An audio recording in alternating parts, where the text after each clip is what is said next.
We're live? Are we? Yeah. Oh, we're live? Hello, good morning, everybody. Check.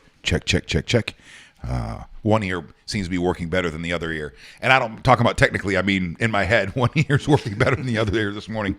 Good morning and welcome to the Wake.Show. There we go, facing forward. And before we get, I feel we need to get right to stuff you should know.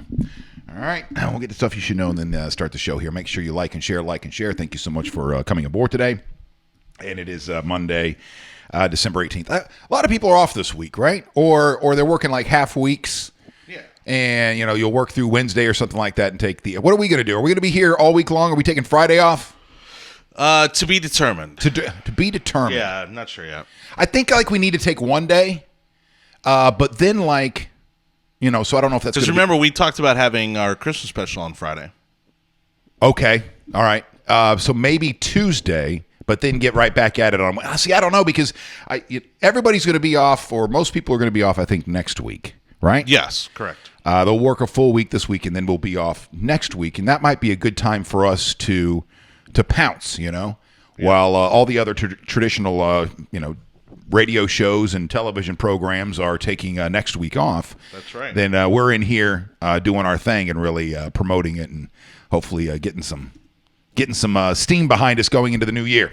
All right, so we'll figure that out, and let's get to stuff you should know for Monday, December 18th. A sudden power outage brought the world's busiest airport to a standstill on Sunday, grounding more than 1,000 flights in Atlanta just days before the start of the Christmas travel rush. Authorities announced that electricity would be restored at the Hartsfield-Jackson Atlanta International Airport by midnight, but today Delta Airlines will cancel hundreds of flights as it works to get back on schedule. So for those of you flying out of Tampa, really anywhere, because it doesn't matter, Atlanta affects everything, so make sure you check your flights before you head out. Republicans returned to Congress today aiming to quickly pass their massive tax plan and then cut a budget deal with Democrats before the end of the week. Hey, look at that. Wow. You can't get Congress to do anything for an entire year, but in 1 week, they're going to pull off the two biggest things you can pull off. Well, that remains to be seen. Hey, what? If anyone can appreciate doing something at the last minute, it's you and I. Touche, sir. Touche. Touche. Get them. Go get them, Congress. Congress's nonpartisan tax analysts joining several other nonpartisan assessments concluded that the bulk of the tax bill's benefits would go to the wealthy and corporations. Good, because they take care of the rest of us. They do.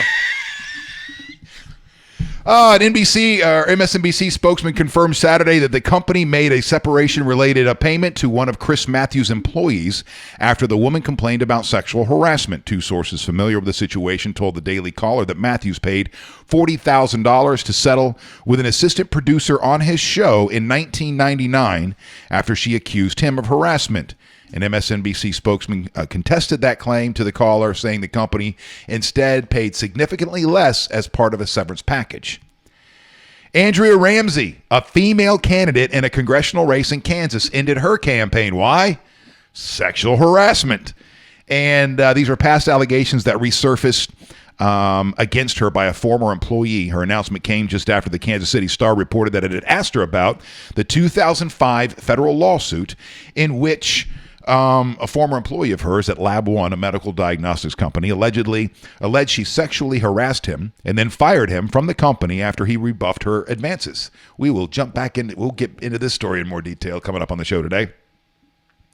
Track Palin, the oldest son of Sarah Palin, was arraigned Sunday morning on charges related to domestic violence, including felony burglary, assault in the fourth degree, and criminal mischief for causing between $250 and $999 worth of damage. The Palins released a statement requesting the family's privacy be respected. Authorities say ex-wife of former... Did you see this? This was like Friday, Saturday? I didn't get into the details. I saw the headline, and it's still crazy. Yeah, the headline's all you need, really, to open your eyes or to make you go like this. Authorities say the ex-wife of former NBA player Lorenzen Wright has been charged with first-degree murder in his death more than 7 years ago. Shira Wright has been charged in the death of her ex-husband, a Memphis native who played for 5 teams, including the Clippers, over 13 seasons as a forward in the center in the NBA. We'll get to these details coming up on the show this morning too. And Terry Crews was back at it on Twitter on Friday. At first, when I saw this headline, I was like, oh, this is, one of those stories, repackaging something that we already know and making it look new so they can get more clicks. But this is new. Terry Crews took to Twitter on Friday to accuse WME of retaliation in its ongoing legal battle with the agency. Last month, Crews accused the then head of WME's motion picture department, Adam Vennett, of groping him at a party. Now he's accusing the agency of hacking his son's computer and possibly bugging his family. Damn. Quote, someone hacked into the computer my son and I built together. I have to shut it down and replace the hard drive. Then he goes on to say, LAPD task force detectives, let me know that these people don't play fair. There are a lot of secrets to protect, and they will do anything to keep them, Crews wrote. So he's claiming that this whole thing that's going down between him and this guy, him and this agency, they are doing things behind the scenes to try to make life very difficult for Terry Crews. They're retaliating in what would be illegal ways. So we'll see how that plays out. And that is stuff you should know for today. How was your weekend, Jonny Crews? Good weekend. Miami ended up being pretty productive. Got to spend some quality time with Dad. I finally got around to finishing up a project that I'd been procrastinating on for probably over a year. Finishing up a book that you've been meaning to read, 50 Shades of Grey. No, so my dad has one of those like old school stereo systems. What they call a component stereo system. Oh yeah.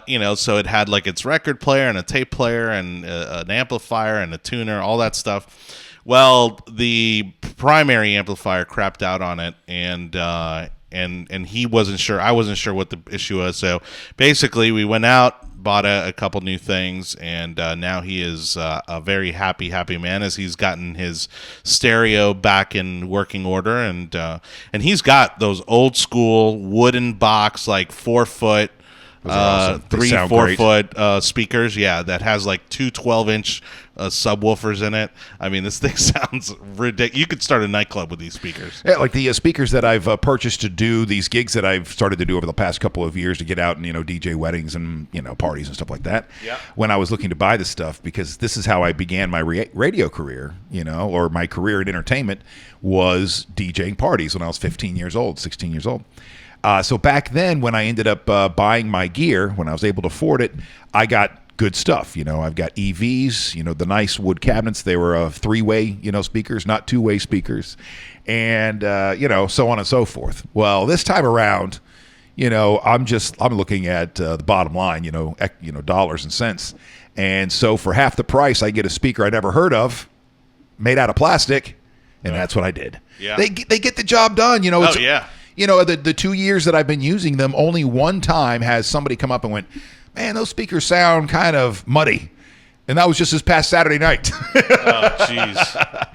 Because unless you're a musician and you're sitting there and, you're playing music and you've got a music aficionado sitting in front of you wanted to absorb all that in, the stuff that I'm doing normally, the trivia nights, this and that, you just need to have sound coming out of the speakers, and those things seem to keep working. So how's your, speaking of which, how's the sound coming out of your voice this morning? Are you feeling pretty good? Yeah, no, I mean, what I'm excited about is the fact that this morning, whether you can feel it in the force or not, we are simulcasting on every major social media platform on the internet. And so right now, if you go to Facebook, YouTube, Twitter, Periscope, or Mixlr for an audio-only version on that last one, you'll be able to take the Wake.Show with you. All right, good. And so they'll be able to listen to you sing this song? I haven't, but I'd love to. In her hair and a dress count down to there, she would merengue and do the cha-cha. And while she tried to be a star, always tended bar across the crowded floor. They worked from 8 till 4. They were young and they had each other. Who could ask for more? At the Copacabana, the hottest spot north of Havana. Here at the Copacabana, music and passion were always the fashion at the Copa. They fell in love. Welcome to the Wake.Show this morning. Hey, listen, we need to start every day off like that. Because I'll tell you why. Got to do the earworm, the daily earworm. I'll tell you why. Because and also by just doing like that first verse, it's going to be stuck in people's head for the rest of the day. Yes, and not only, but there's so much horrible stuff in the news every single day that this is. Oh, I see what's going. There we go. All right, thank goodness. Check test 1 2. Now I figured out why only one ear was working. I was panning left, so I don't even know if you guys were hearing me, but there we go. All right, so the reason that we wanted to start, or I want to start the shows like that, is because of the tendency to have not the best of news in the news every single day. Like this morning, we're going to get to a stretch here. We're going to get to a stretch of 1, 2, 3, 4, 5, 6, 7, 8 stories about sexual harassment this morning. Now, these aren't all necessarily stories about particular people in sexual harassment this morning, but there's enough of them. So let's start with something a little bit more light, and that is the Bucs and the Falcons tonight to Monday Night Football. I know not everybody cares about the Bucs and the Falcons, but obviously those of us here in the Tampa Bay area do, and also because I like to talk about when the Bucs and the Falcons play, because I have a tendency not to root for the home team. I know. I'm a horrible fan. But let's go to TampaBay.com. The Bucs and Falcons have each won 3 straight games on Monday night as they face each other on a national platform tonight at Raymond James Stadium. How can Tampa Bay continue its streak and stop Atlanta's? It won't be easy. But given the context, national TV audience, Coach Dirk, whatever his name is, Cutter. Yeah. How is he going to make it to the end of the year? I love when we get. It'll be dicey, but yeah, I think he'll get one more season. I love when we have seasons like this, how all of a sudden you start seeing stories again about John Gruden and can we get him back and all that stuff. Well, what pisses me off are these teams who think that somehow by getting rid of the coach. Good morning, everybody. I finally got my camera up. There you go. I know. I was trying to try a different camera this morning, and that didn't work. So we're going to go back to the original camera. All right. But when like what UF did, getting rid of the coach in the middle of the season, I don't think it makes sense. Just let the guy finish the season out, with some dignity, and the season's already lost. Just call it for what it is, and start from scratch next year. So I think Cutter will get one more season though. So the story goes on to say that the magic number tonight is 20 for the Buccaneers. If they can hold the Atlanta Falcons under 20 points, they're 0 for their last 5 when they don't score 20 points. And so that's what we're looking to do. Our defense is looking to shut them down tonight. However, there is a player on the Atlanta Falcons that I got to know when he was a Tampa Bay Buccaneer. His name is Matt Bryant. I got to know him and his wife, Melissa, and their family. And, so it's weird because when you're a fan of a team, if you're a fan, your favorite team, then there's a certain connection. Your identity is spiritually linked to the identity of that team. But I love watching the Bucs. I don't like when I miss a Sunday game. Even if they're having a season like they're having this year, I love my Tampa Bay Buccaneers. I can't help it. But ever since I got to know Matt Bryant, and he went to the Bucs effed him. I don't know how many times I've heard it since they've gotten rid of him over the last 4 or 5 years. It happened again recently. And they should have never got rid of that Matt Bryant. They never should have got rid of that Matt Bryant. But anyway, after that went down, then for me, I'm more of a, and I don't know, I'm more of a human than I am a fan. I'm more of a humanist than I am a fanatic. There's something about meeting athletes and having that personal relationship, changing your fandom, your support. I've had it where I was working on a racing project for a number of years, and I didn't really care about racing. I just liked the competitive nature of racing. And as I got to meet some of the drivers, I found myself rooting for them because now you have that personal relationship, and I think that's what you're talking about. Yeah, and so I'm rooting for him to. Now they went to the Super Bowl last year, so that's awesome. Obviously, winning the Super Bowl is the ultimate goal. But for most of us, We'll never get that opportunity to play, for 99.1% of Americans. You'll never get a chance to play professional sports, first and foremost. That's amazing. And then to make it to the championship game, to have that story throughout the rest of your life, that's huge. Now, granted, I'm sure if you talk to people who play for the Atlanta Falcons, they don't feel the same way because of the way they lost that game. And I'm sure it doesn't sit well. Well, at least we made it there. You made it there, had the game what? I'm sorry. We're not going to rehash that thing. My point is this. It's a win-win situation for me tonight when I'm watching the Tampa Bay Buccaneers play the Atlanta Falcons. So that I pretty much means I'm not a true fan. I'm not a true fan of anything. But I don't even know how much we'll be listening to the game on the way home because tonight we've got a Christmas party. We had the Christmas party here at a Bake More Pies a couple Thursdays ago, and I couldn't attend because I have gigs on Thursday nights. That's right. Oh, it was very sad. But tonight will be the. Miss that on a good dinner. I'm sure. Tell me again what you guys had. Lots of wine. Oh, I had a big old fat steak. Oh yeah. Yeah. Well, tonight is the Christmas party at Events Done Right, which is my buddy Ed Gruby. And so he's throwing this, for all of us DJs and whatever we are, entertainers that work for him. He's having us all over to his house. And, I almost backed out on him. I tried to back out on him because of anxiety. And this is the only reason I'm bringing it up because we've talked a little bit about this on the show. But Mondays are kind of like a Sunday to me, and they have been for a very long time. Even though Monday mornings I'll get up at 4:30 in the morning and go in and do a morning show, the rest of the day is usually a day of rest for me because in my career I'm usually going a million miles an hour come Thursday, Friday, Saturday. And then Sunday, you're like, well, why don't you rest Tuesday, on Sunday? too. You got Trivia Tuesday. Well, I'm talking about going back 15 years. Oh, okay. But yeah, so that's not even including what's happening right now, which is it's more just as important, if not more important than right now. So you're like, okay, well, Sundays, buddy, how about you resting on Sundays? No, because Sundays are the day that I have to dedicate to family, my wife, personal. So Sundays we have a tendency, we're going out, we're meeting friends, we're socializing because that's the only day we have together a lot of times. Yeah. And so it's not till Monday that I get a chance just to go.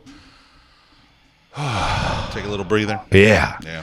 But that's all changed recently with the Catching up on Walking Dead. Yeah. Luckily, we're at a break when it comes to Walking Dead.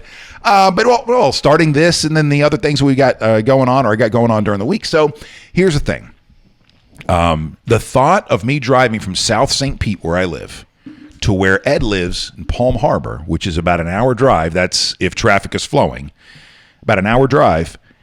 In rush hour traffic on a Monday to start my week off like that, just crush my anxiety. Like the when he goes, hey man, are you guys good? This was like last Wednesday or Thursday. I'm like, what are you talking about? On Monday night, this and this. I'm like, oh crap, I forgot all about it. I thought that party wasn't until another time, and I thought it was on a weekend, and this and this and this.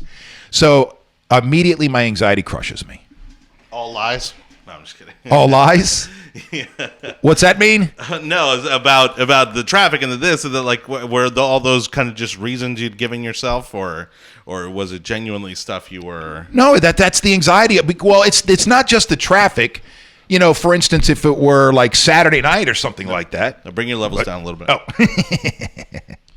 Oh, it wasn't just about the traffic. It's about starting my week off like that because now.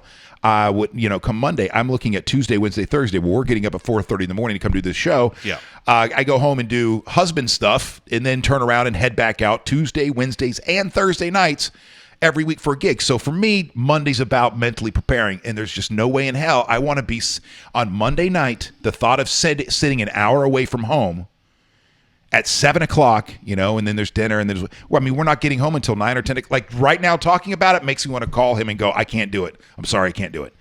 But I'm going to because I just think it's one of those things that I have to push through, and it'll be fine. And keep talking about, having those conversations in my crazy about, is there a fire?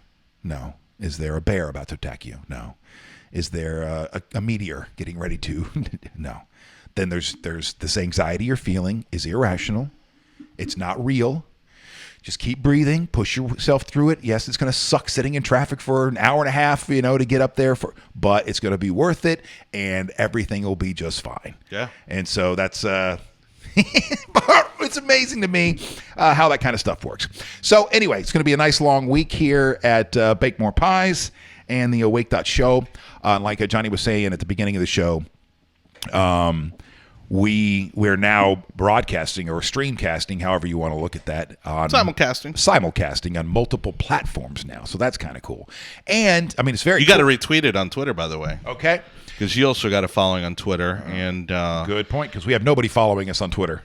Not on the show account just yet, but make sure to follow us on twitter.com/thewake.show. Let me see. Do I have that one? No, I don't. I have it in the lower. Let me see. But make sure you follow us on twitter.com/thewake.show. The dot is actually spelled out. Okay. So the Wake DOT show. There we are. And you should see right there at the top of our news feed is our live stream. So now you can even all right. watch us on Twitter if you happen to prefer Twitter as your social media platform. And then, of course, Mixlr. That's mixlr.com, thewake.show, dot also spelled out. And that's the audio version only. So that's audio only. It'll be up there as a podcast for the remainder of the day and even going forward. So you can listen to it on demand. But if you happen to be commuting this morning and you don't want to miss any of the show, you could turn that on, run it through your Bluetooth, and you should be able to listen to it in your car stereo. And Johnny texted me on Friday or Saturday. He goes, "Have you listened to Mixlr yet?" I was like, "No." We pulled one of those Pee Wee Herman things. I lived the show. I didn't need to listen to it on Mixlr. And he was amazed by the sound quality. So I go over and fire up Mixlr, and I couldn't believe it. It sounds. It sounds for lack of a better term, perfect. On this platform, and this is something that then turns it into a podcast, right? They don't have to just listen to it live, because once it's posted, then it's there like Facebook or anything else, right? Yeah, exactly. It'll be on demand for anybody who wants to listen to it later on. Does Instagram have a live feature now too? Yeah, it does. But you can't stream to it the way we are with the technology we're using. Oh, so those bastards. Yeah, they're real strict about the mobile only thing. So it's like you can't post pictures through a desktop. You can't, rumor is that we'll have that ability at some point, but currently you need to actually have the phone right in front of you for you to be able to stream live. We got to figure out a hack for that. There's got to be a hack. Oh, I'm sure there is. All right, this is a crazy story that started off my weekend, but this is 7 years later. I don't know if you guys remember NBA player Lorenzen Wright. I do not remember him, and I don't remember when he got killed in 2005, but it's taken all this time for, 2010, I'm sorry. It's taken all this time for authorities to find his killer, and his killer is his wife. Dun, dun, dun! Authorities say the ex-wife of former NBA player Lorenzen Wright has been charged with first-degree murder in his death more than 7 years ago. The Memphis Police Director Michael Rawlings said Saturday that Shira Wright has been charged. Police in Riverside County arrested her on Friday night as a fugitive from justice on a warrant. Wright's decomposing body was found in suburban Memphis on July 28, 2010, 10 days after the 34-year-old was reported missing. He had been shot multiple times. A 7-year investigation into his death has been one of Memphis Police Department's most high-profile unsolved cases. And the thing is, that she is right there at the top of the list of suspects. Yep. Spouses always are. Sure. And for them to have the crosshairs on her but not be able to get her at the time, and it takes 7 years, that's pretty amazing. I'm thinking they probably knew that they didn't have enough to charge her, and they've been working on getting her to confess or reveal some information somehow. I think that's what'll come out. Well, Billy R. Turner was indicted on first-degree murder charges December 5th in Wright's death. He has pleaded not guilty. Media reports have said that Turner, a landscaper, and Shira Wright attended the same church. Rawlings would not discuss the connection between Turner and Wright, but said police were confident that they knew each other. Police said that last month they had found a gun used in the killing in a lake near Walnut, Mississippi. The weapon is key, they said. Shira Wright received $1 million from her ex-husband's life insurance policy. She agreed to a settlement in 2014 in a court to dispute over how she spent the insurance money meant to benefit 6 children. Holy crap. Jeez. So then she's in court because she takes the money and spends it on herself, I guess. Well, spends it in a way that the courts needed to talk to her about it. 2014 in a court dispute over how she spent the insurance money meant to benefit their 6 children. Born and raised in Memphis, this guy was a fan favorite thanks to his charity work with youth, and it goes on to talk about her. Shira Wright spoke with police after her husband's body was found. According to an affidavit, she told police she saw him leave her home carrying money and a box of drugs on July 18th, 2010. Before he left, Shira Wright said she overheard her ex-husband on the phone telling someone that he was going to flip something for $110,000. Shira Wright said that when he left in a car with a person she could not identify. The affidavit said she gave these statements to police, and they were all lies. You made up these lies. So how they ended up catching her, I'm not exactly sure, but the you know what? Damn it, that's my fault. What happened? Because what I did is when I saw this story on Saturday, I was like, oh, great, that's a great story. Let me send it. But I wonder if I would have done a little bit of more due diligence this morning, if there were some follow-ups and we have some more information. I'll have to come back to that. That is I dropped the ball on that. It's my fault. Did you guys see Mario Batali? Now we're hitting a string. If you guys, I'm just letting you know right now. Yeah, we're going there. I mean, how can you avoid it? 8 stories in a row, all in the category of sexual harassment. Or worse. It's not even in my list of stuff you should know. I little fail for me this morning there. No, well, this is. I don't even know if this needs to be in stuff you should know. It's not necessary, but all these things together are all part of the conversation that we're having right now concerning sexual harassment. Mario Batali has been accused of sexual harassment. We talked about this by several women recently. Since the allegations, the celebrity chef was removed from the television show The Chew, as well as been asked to step down from day-to-day operations of his restaurants. Now, the restaurateur has issued another apology, this time via email statement to his newsletter to subscribers, but fans are not pleased. So this is, you'll sign up for newsletters, you subscribe to things, and then you get something every day or every week or whatever. Yeah. So this is what he sends out. And I hope you guys haven't seen this yet. As many of you know, this week, there have been some news coverage about some of my past behavior, he wrote. I have made many mistakes, and I'm so very sorry that I have disappointed my friends, my family, my fans, and my team. My behavior was wrong, and there's no excuse. I take full responsibility. Sharing the joys of Italian food, tradition, and hospitality with you each week is an honor and privilege. Without the support of all of you, my fans, I would never have a forum in which to expound on this. Not too bad so far, right? No. All right. You're a fan. You're reading this. You're going, okay, go on. And he does. The apology seems to end with a sincere pledge. I will work every day to regain your respect and trust. However, after the signature, Batali added an awkward postscript that has left the... What'd I say?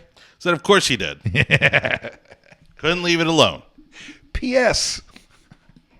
In case you're searching for a holiday-inspired breakfast, these pizza dough cinnamon rolls are a fan favorite. What? Wait, what? Click here. So at the end, at the end of all of this, he goes, P.S. Here's a recipe. Oh, Christ. Hey, if you're feeling a little hung up over all this sexual harassment stuff, why don't you bake some of these and grab a nice cup of beer, settle down by the fireplace, and think about all the ways Mario Batali has made your life better. And if you're thinking why this seems weird, so here's I'm putting up the link to the actual recipe. There you go. There's your recipe. Or there's the actual letter itself, I should say. Yeah. The actual email that went out. And the thing is that if he just sends out that first part, he'll connect with most of his fans, I would imagine. Yeah, that was about as close to a home run as you can get in a situation like this. Yeah, he's owning up to it. He says, I'm sorry. Oh, another guy that I didn't even bring up, that could be story number 9, is Spurlock. Really? That's right. Morgan Spurlock. Because that story was Friday, I think it was, or came out Friday or Saturday. And Morgan Spurlock was, he wrote something. Maybe I will pull it up. He wrote something about being part of the problem. So if he just puts that email out there, it might not be good enough for some people. It will be good enough for other people. But then when you put a postscript that says, in case you're searching for a holiday-inspired breakfast pizza, these pizza dough cinnamon rolls are a fan favorite. It then, well, to me, maybe I'm wrong. For those of you, leave comments in the comment section. Does that negate everything? Because at that point, it just seems like an email you're sending out.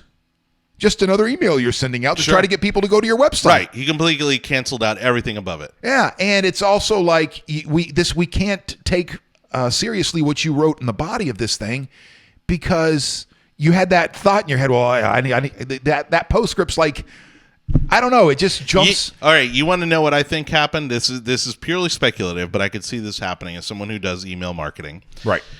This is a template that they use every single time, right? So this is a template that they use every month, right, to get to their subscribers. And whoever is in charge of their email marketing took the letter that he wrote. It was approved by all hands on deck, right? And so this email marketing person took the copy of that email, put it in there, and completely forgot about the postscript. I could see that happening too. But then that makes it just as disingenuous because you realize that this was sent out by, this was sent down the line and eventually an intern or somebody hit send on this thing. No, that person's totally fired. All right. Well, while we're there, since we're bringing up Morgan Spurlock, let's do that since we referenced it. Supersize Me 2. Pulled from Sundance Festival. All right, days after filmmaker Morgan Spurlock posted his essay, I Am Part of the Problem, on Twitter, his movie Supersize Me 2, Holy Chicken, has been pulled from the Sundance Film Festival. The decision was made. The remaining partners, that is a production company, who said the statement that this is not an appropriate time for a film premiere. Spurlock had previously announced that he would be stepping down from the company after he admitted via his Twitter post a history of sexual misconduct, including a woman who allegedly accused him of rape in college. The decision to pull the documentary from the festival came after YouTube Red said that it wouldn't release Supersize Me 2. In a statement to The Hollywood Reporter, a YouTube spokesperson elaborated on the company's decision, saying, "We feel for all the women impacted by the recent statements made by Morgan Spurlock." The documentary filmmaker has also been removed from his role as executive producer in the Showtime documentary series The Trade, plus TNT stopped. Damn. Oh, it's all crumbling down. But here's the thing, if he deserves it, then he deserves it. I don't know if he does or if he doesn't. Right. But damn. In Spurlock's lengthy admission, he disclosed infidelity and instances of referring to a female assistant as hot pants or sex pants. Quote, I thought it was funny at the time, but then realized it completely demeaned or belittled her to a place of non-existence, unquote. I am part of the problem. We all are. But I'm also part of the solution. By recognizing and openly admitting what I've done to further this terrible situation, I hope to empower the change within myself. We should all find the courage to admit we're at fault. More than anything, I'm hopeful that I can start to rebuild the trust and respect of those I love most. I'm not sure I deserve it, but I will work every day to earn it back. That obviously was not good enough, Aren't hot pants an actual thing, though? I think they are, right? Hot yoga pants? Yeah, all yoga pants are hot pants.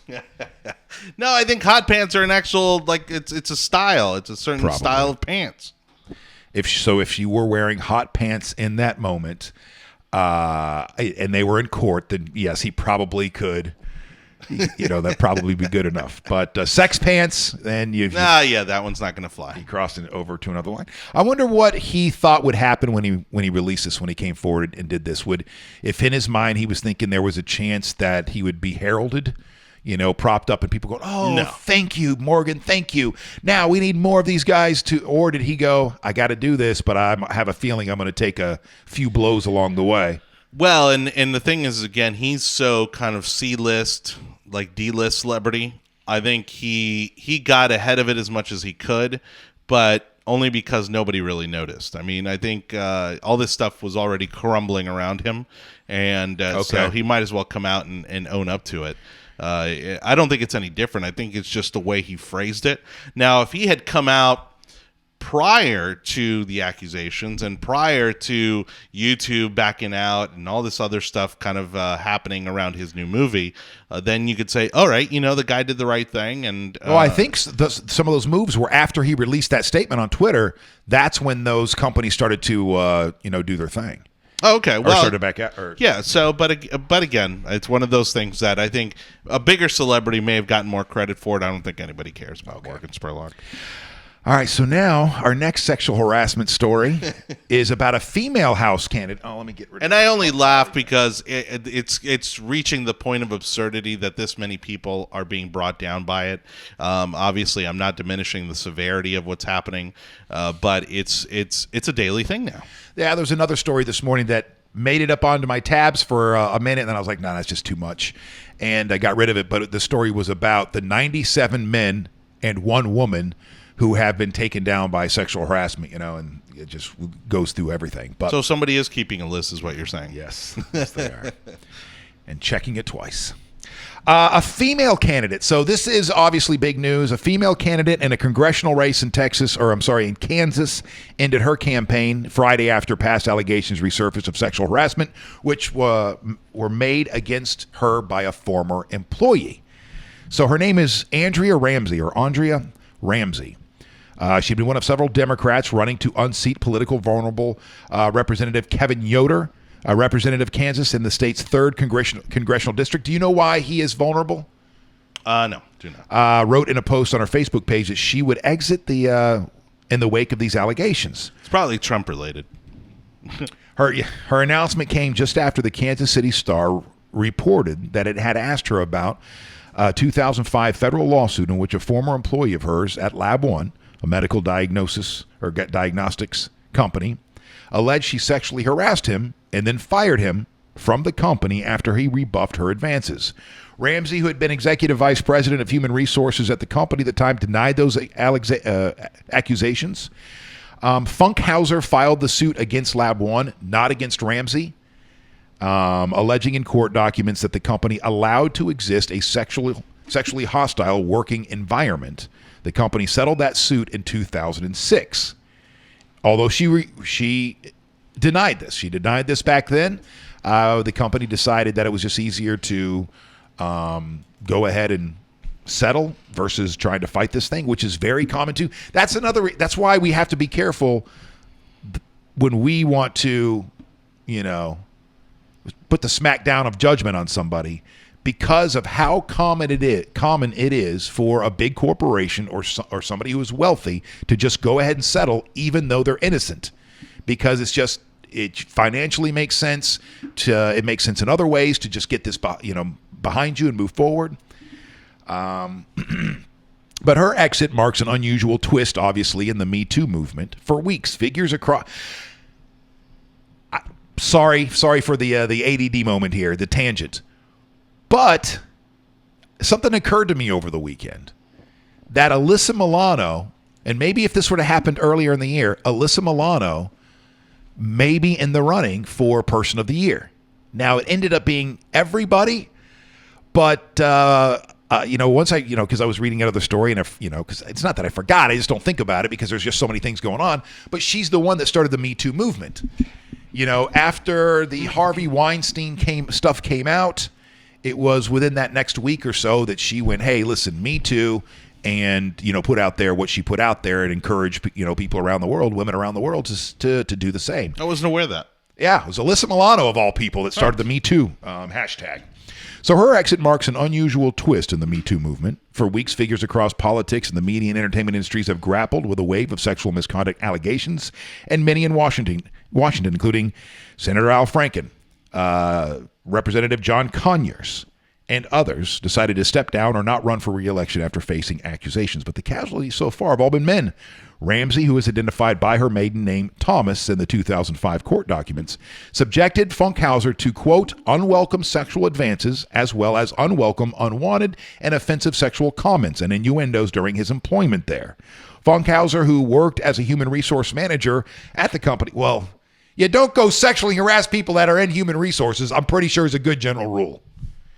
By shunning him, ignoring him, refusing to talk with him, and otherwise rein him in in an unprofessional manner, moving him out of an office into a cubicle farther away from her office, criticizing his work performance, and so on. So that was a long time ago. It resurfaced for her, and she decided to step down. Although she wrote, Ramsey in her public Facebook post on Friday called the allegations a lie and said they were reemerging for political purposes orchestrated by her opponents. Well, then stay in there and fight. Yeah. You know? And that's the only part that leads me to believe that she's guilty. Right. Is you don't resign. I mean, that quickly, unless you know for a fact that there's no way that you can make this look good on you. Right. She goes, quote, 12 years ago, I eliminated an employee's position. The man decided to bring a lawsuit against the company, not against me. He named me in the allegations, claiming I fired him because he refused to have sex with me. That's a lie.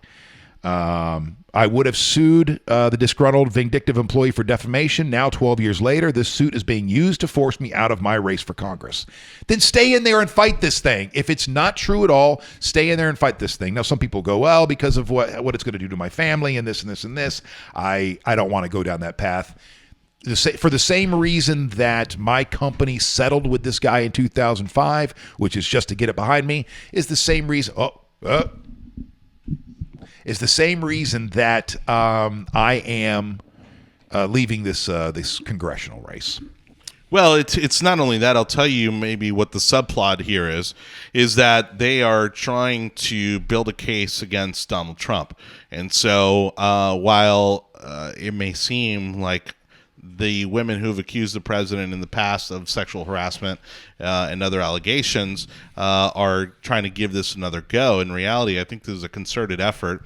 When you look at Conyers resigning, Franken resigning, this woman stepping aside. Oh, so you're saying this is another one where the DNC got a hold of her and said, hey, it's best for the party. If you go ahead and resign, this will become a news story, but then it gives us more ammunition, more fuel to go after Trump and all of those allegations. Yeah, exactly, because now it looks like the DNC is taking the high road on this. The Democrat Party can then go up like Kristen Gillibrand's doing and put fuel to the fire against the president and possibly bring in an investigation or charges or something like that against the president for past misconduct. Because for those of you that are very passionate supporters of the president, Donald Trump, one of the things that I know pisses you off and that you're nervous about is that the same thing's going to happen to him that happened to Bill Clinton.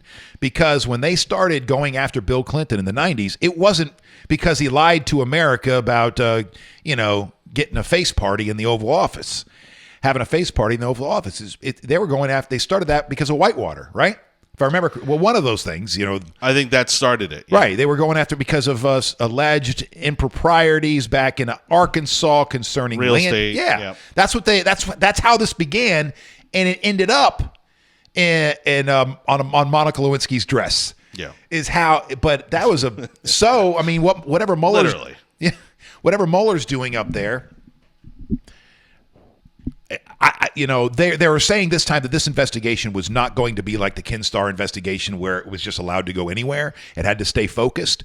But that still is kind of relative because if one little thing comes your way, you can focus on that one little thing and head off into another direction. Sure. But it was legitimate little thing that sent you off in that other direction. So, all right, next up on our Sexual Harassment Monday. Coming off the weekend, we'll make sure we get to all the sexual harassment news. Well, good morning to our buddy Dave Capote, as always. And so thanks to him for watching this morning. Sarah Garut, loving the karaoke this morning. She gave us an LMAO. So she was getting a kick out of our little Copacabana segment. Copa. Quit using it as a mirror. Quit using your stream camera as a mirror. Sorry. It's a little late for that. Once you're on camera, it's a little late. Wearing my pajamas this morning, my pajama shirt. No, I didn't sleep in this. I have, but not last night. Next up, Chris Matthews. Oh, yeah. Dun, dun, dun. But this may be another one of those situations, too, where somebody alleged something, but it wasn't true, but they paid the person off. Because it's not a lot of money, this $40,000 settlement. We'll get to the details here. Two sources familiar with the situation told the Daily Caller that Chris Matthews paid $40,000 to settle a lawsuit with an assistant producer on his show. This goes back to 1999. An MSNBC spokesperson contested this, however, and said that the company instead paid significantly less as part of a severance package. So there was something that went on, allegations. There was behind closed door meetings. This person who got fired was alleging this, and they're saying, "Oh, you don't have any proof. There's nothing going on here." And in the end, she got this severance package, which included $40,000. But it's not the millions of dollars that you see other people paying out, I guess, when they have harder evidence. So the woman complained to CNBC executives about Matthews making inappropriate comments and jokes about her while in the company of others.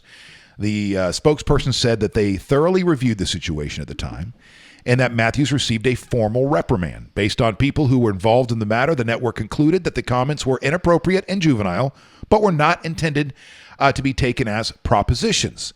The woman received separation-related compensation when she left MSNBC, and she'd gone on to work in a number of high-profile media positions. MSNBC declined to comment on whether the employee left because of Matthews or whether this was the only claim in Matthews' history at the company. So the MSNBC saying, yeah, this did happen. We reprimanded Chris Matthews at the time. We gave this woman $40,000. Is that good enough now in this era? Or is now? No, I think will he now be in the chop? Well, by the end of the day, are we going to find out that he's been fired? Doesn't seem like it's severe enough. And then she's also being compensated for it. And regardless, obviously, it kind of lumps him in with everybody else in this situation. I don't think we'll see firings or any of that sort of thing, but I do think it obviously tarnishes the reputation he's built up at MSNBC. Yeah. Oh, yeah. I guess it'll depend, because if this story then spawns other allegations, then he'll be gone. Because that's what happened to Matt Lauer. It wasn't about just one thing that happened in his past 30 years ago. Matt Lauer, as one thing started to surface, it begat another, like so many of these do.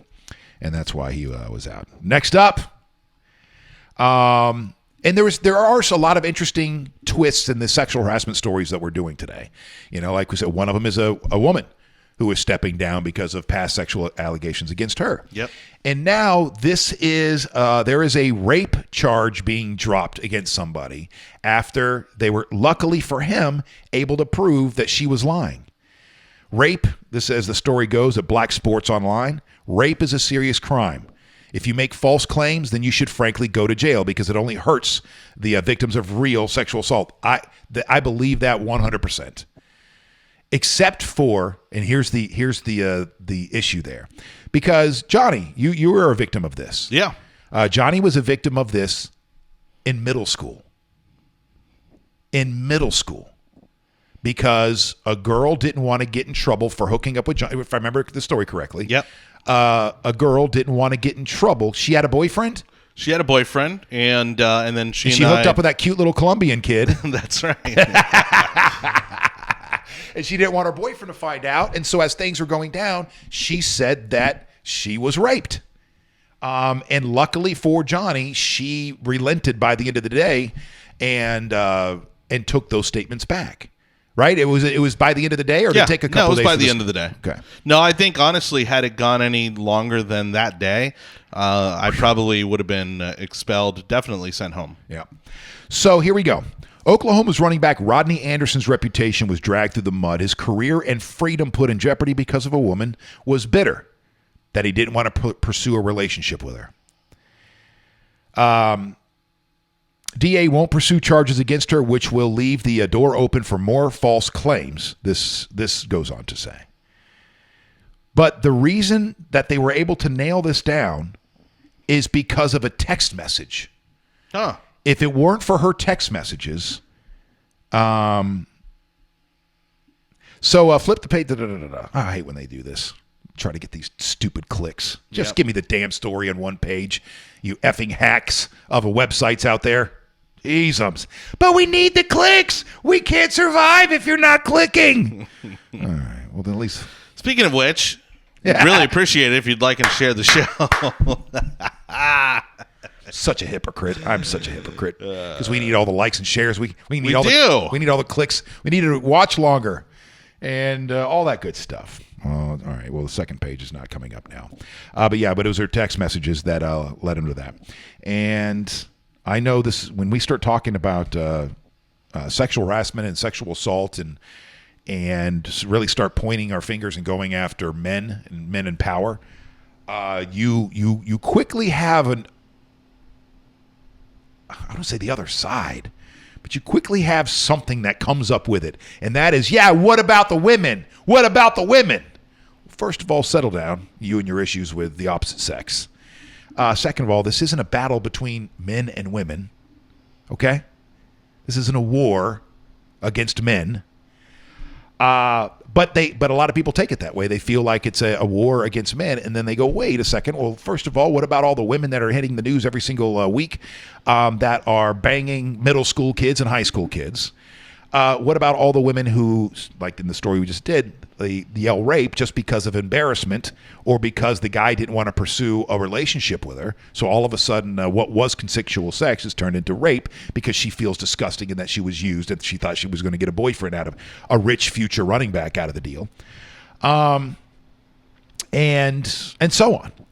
So there you go. There's your story right there. There's one for that side where this happens on the opposite side as well, which brings us to our next sexual harassment story.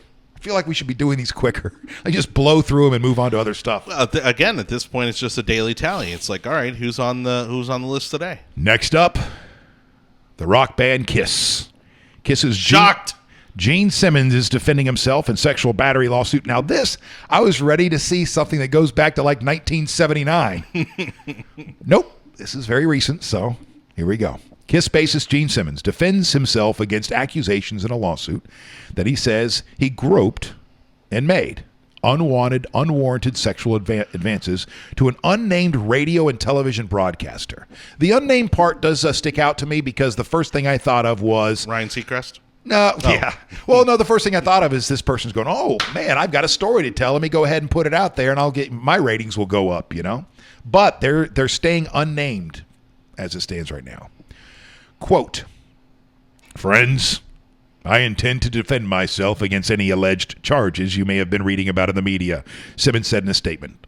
For the record, I did not assault the person making these accusations in the manner alleged in the complaint or harm her in any way. I am conferring with my lawyers with the aim of vigorously countering these allegations, and I look forward to my day in court where the evidence will prove my innocence. Now, previously, Gene Simmons is being sued by a woman who says the Kiss bassist groped her and made unwanted, unwarranted sexual advances during an interview she conducted last month. The radio and television broadcaster, identified as Jane Doe, is suing for sexual battery, gender violence, battery, and assault. According to the lawsuit, which was filed in Los Angeles on Friday, the woman was speaking with Simmons and his bandmate Paul Stanley at their Rock and Brews restaurant in the San Manuel Casino in Highland, California. This was November 1st. The plaintiff, identified in the documents as a longtime on-air personality for a local rock station, says Simmons grabbed her hand multiple times and forcefully placed it on his knee and held it on his knee. Yeah. This is Gene Simmons. I mean, I've seen him do far worse on his own reality show. The accuser also says he forcibly struck her throat. The hell's that even mean? They better have this on tape. Defendant Simmons turned standard interview questions into sexual innuendos, which made the plaintiff Doe extremely uncomfortable. The suit states Simmons provided an incoherent explanation for his behavior according to the lawsuit. The accuser also says that Gene Simmons reached toward her buttocks and touched it while they were posing for a promotional photo together. Quote, my client is embarrassed and humiliated by the incident with Mr. Simmons. She filed a lawsuit because she wanted to make a strong statement that this behavior is unacceptable and she wants to see an end to this type of behavior. Is it wrong for me to... I think this story's a whole stretch. Is it a stretch? Oh, yeah. I think the whole thing, I think she's reaching. Why be a Jane Doe? I don't understand. And because I think if she weren't to come out as a Jane Doe first, I think it would look opportunistic. But despite that, I think it still seems opportunistic to me, especially given the lack of severity in what she's accusing him of. Like, let's say that Gene Simmons was being Gene Simmons, and they got a rock and roll DJ sitting right there. They're doing an interview for some local rock station, and this is what I can see happening, and maybe I'm part of the problem, because I can see him joking. I mean, it's rock and roll, sex, drugs, and rock and roll, and if he was joking around, flirting with her, and put her hand on his knee, I think at best, or at worst, I don't know how, I guess however you look at this, you say stop, you smack him, or even go on your radio show and go, listen, man, that's not appropriate. But do you go get lawyers? It's not like he cornered her somewhere, pressed himself up against her. You know what I mean? This is like in the middle of an interview. This guy is being, he's flirting with her, and whatever. Everything's a sexual innuendo. Well, and part of also was the fact that she did a promotional photo shoot with him where she says that that's where he actually grabbed her butt. And if you're doing a promotional photo shoot with Gene Simmons, again, I think that's his shtick. Like, that's what he's known for. No? I know he is. Is that not okay? I mean... But does that make it okay just because you're known to be a but again, if he's doing it in a promotional photo shoot, I mean, was there malice behind it? Also, listen to the way this is worded. The accuser also says Simmons reached toward her buttocks and touched it. What's...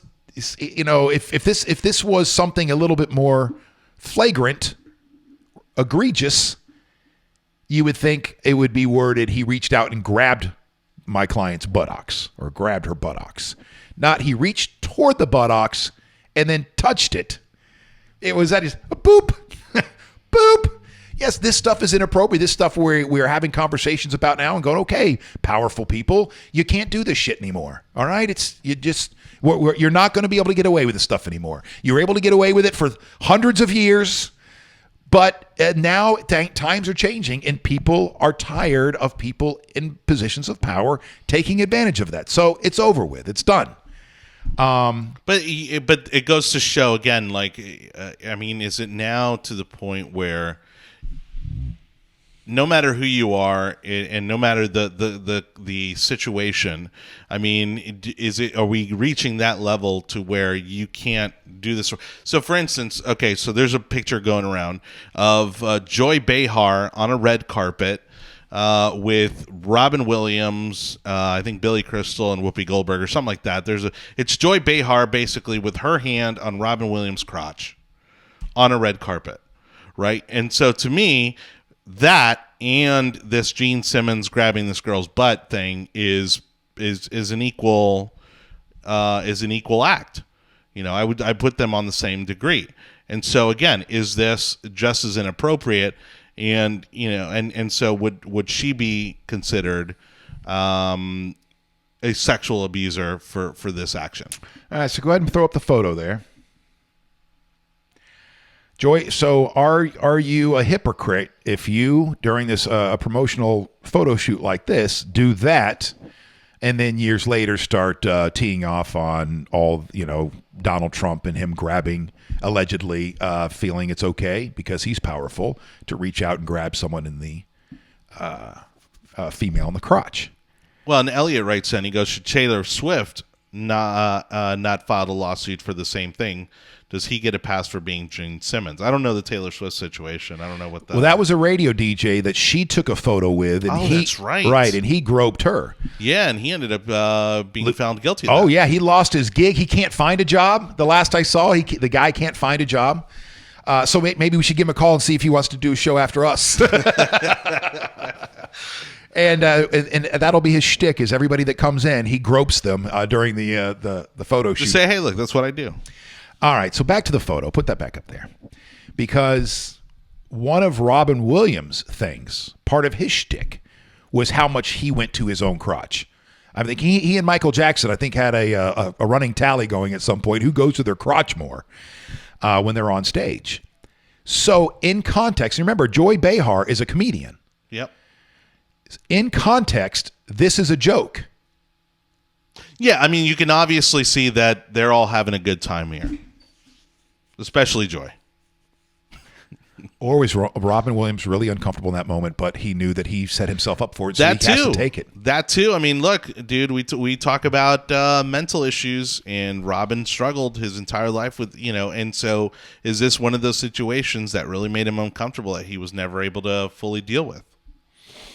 Things like this, people feeling that because he was Robin Williams, and on a different level, but how this is, where people have this perception of you because you're a media personality, that you are of a certain way, and that maybe that you live a certain lifestyle, which is usually far from the truth. And so did people feel that they could do this because, it's Robin Williams and he grabs his own crotch on stage, so it's okay for me to grab his crotch on a red carpet? True. Very true. I've had women that I don't know grab my crotch and grab my ass, and at concerts and in club, in bars and stuff like that. And I think it is because they think because of what they heard on the radio, and that there is no boundaries, and we're always joking about the most inappropriate things. Well, then you could do something inappropriate to me once you meet me in public. I've had this discussion, Schreiner and I, when we were doing the show on the conservative talk station. He was talking about Ariana Grande and some story where like her husband knocked some guy out or something because this guy walked up and started talking to Ariana Grande right in front of her boyfriend or whatever, in a more of a provocative way. And so Schreiner's point was, listen, you can't make music, because then he pulls up this music video where they're on bike. I don't know if you saw this one, but I guess earlier in the year she released a song and a video, and she's on their like workout bikes, okay, dressed in next to nothing. Sure. Sexy as all. I mean, you're watching this, might as well be half porn. Yeah, and it's disturbing in the fact that she looks like she's still about 13 years old. There is that part of it too. But then the lyrics are about how she gets banged sideways, or she's walking funny afterwards or something like that. So his point was, listen, well, don't go on. Don't make those music videos then. If you're putting yourself out there, you're sticking your ass in a camera and it's working its way back and forth while you're talking about being banged sideways and you can't walk straight. So when and you expect somebody to meet you in public just to go, well, that's just an artist being art, an artist being an artist, and you look past that. No, when you go down that path, you are tricking the brain. You are setting off signals in the brain of the opposite sex, sure, and putting things in motion. That's why you do stuff like that. It draws them in. That's why we use sex in marketing. It doesn't matter what product it is. It can be a damn hamburger for Arby's or Hardee's or whatever, and you're going to put a woman in scantily, and next to nothing, draped across a muscle car, eating a sandwich. So is Joy Behar then a hypocrite for this? Does she have no room, no leg to stand on when it comes to criticizing, be it Donald Trump or anybody else? Part of me wants to say yes. Part of me wants to say she's a hypocrite. I mean, but this is one instance. And again, this is maybe, we don't know, because again, Robin Williams no longer with us. We don't know the context of that relationship. And maybe he was totally cool with it. Maybe he wasn't. Maybe he thought it was hilarious. Like, good job. Afterwards, he's high-fiving her going, what a great punchline. That was absolutely perfect. Well done. Yeah. Or maybe afterwards, he wasn't. I don't know. Well, and again, is it inappropriate? It's absolutely inappropriate. It's Robin Williams. And this is a man who was more than likely married during this time that this picture was taken. And so even in a comedic way, it's still inappropriate that this woman is grabbing his crotch. True, because if we're talking comedy, that's exactly what Al Franken was trying to pull off in that picture you and I have parodied on our cover photo. Yep. he wasn't trying to be a creep in the moment. He was trying to be funny. Yep. Because this woman's passed out and he's, hovering over her flak jacket like, I'm going to grab her boobs, and take a picture of it. And even despite the fact, even if you want to believe that he was doing it to be humorous, it's still inappropriate. Right. Exactly right. And I think that's what is going to come out of all these conversations that are being had right now on what's going to be acceptable and what's not going to be acceptable moving forward. And I don't mean just by certain groups. I mean by like everybody. Your children, your little girl who's 2 years old, Yeah. who's going to grow up hopefully in a slightly better environment when it comes to this kind of stuff. Sure. And again, while in the moment it's like, oh, that Robin Williams, he's hysterical, or oh, that Joy Behar, she's a riot. It's still inappropriate, and it really shouldn't be funny. But I still think that we need to raise our daughters with some, a little bit of street knowledge. Because if you're raising your children, your little girls, to be little princesses that are little snowflakes that are never just pure and never touched, and they never got dirty with rough and tumble with the boys at 3, 4, 5, stuff like that. If you're trying to raise them to be this perfect little princess, then I think you are setting them up for every little thing that comes their way. That was sexual. That was. But, But the other thing is also teaching them to differentiate between, like the Ariana Grande situation, the difference between a performance, an artist, and actually, and that type of attire, innuendo being acceptable. And so that was one of the things that my mom instilled in me. So again, growing up in the 80s and 90s, hip hop evolved from a very kind of wholesome, like positive message type of thing into pretty much the complete opposite, where it was glorifying drugs, gang membership, all that sort of thing. Stripping and strippers. Yeah. And so, I was listening to Dre and Snoop and Wu-Tang, and while my mom did not prohibit me from listening to those things, she also made it a point to let me know that, look, I don't care that there's inappropriate language in what you're listening to. What you need to understand is that language is inappropriate, and it's not acceptable for you to use in any context in conversation. One of my go-to songs now that I've picked up doing DJing again, especially at weddings, is Lil Jon's "Yeah." Huh? The song I'm talking? It's a club banger. White people love that song. Yeah, white people. Well, okay, all right. It's true. Well, let me just go. I want to go ahead and pull up. You could play that song at any white people party, and they will go nuts. That's what I'm saying right now. Yes. But let me go ahead for some people that don't quite remember, because I know we won't be able to play, for publishing reasons. Are we about to get crunk? Just for a second. Really, for like 8 seconds. Yeah! Here we go. So, there we go. Everybody knows this song. Yeah, okay? We're going to have to talk over it so we don't get shut down. Right, because all of a sudden Facebook's going, wait, I recognize that song. Yeah, exactly. Okay, so that's enough. Right. We know what we're talking about. We know what we're talking about. We're all on the same page here. Here's the thing. It's just a club banger, and like Johnny was saying, white people love it, and it's not a lie. I even played it. I was at a 55-plus community on Saturday night. Yep. And played it. And women, they were 80, 90 years old out there. Us going nuts. But I did a 70th birthday party, and they asked me to play that song. But if you listen to the lyrics to this song, I don't even have any kids, man. I don't even have a little girl. But I'm listening to Pull it up. Pull up the lyrics. All right, I've got it up right here. Okay, so go ahead and maybe we'll do my producer Pete bit. You go right ahead.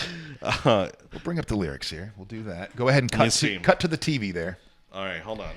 Are we still having text issues, or are we good on that? We're still having a little bit of text issues. No, that's good right there. Okay, that looks good. So this is "Yeah" by Usher and Lil Jon. I was up in the club with my homies trying to get a little VI. Keep it down on the low key. You should know how it feels. Hey, I seen Shorty. She was checking up on me.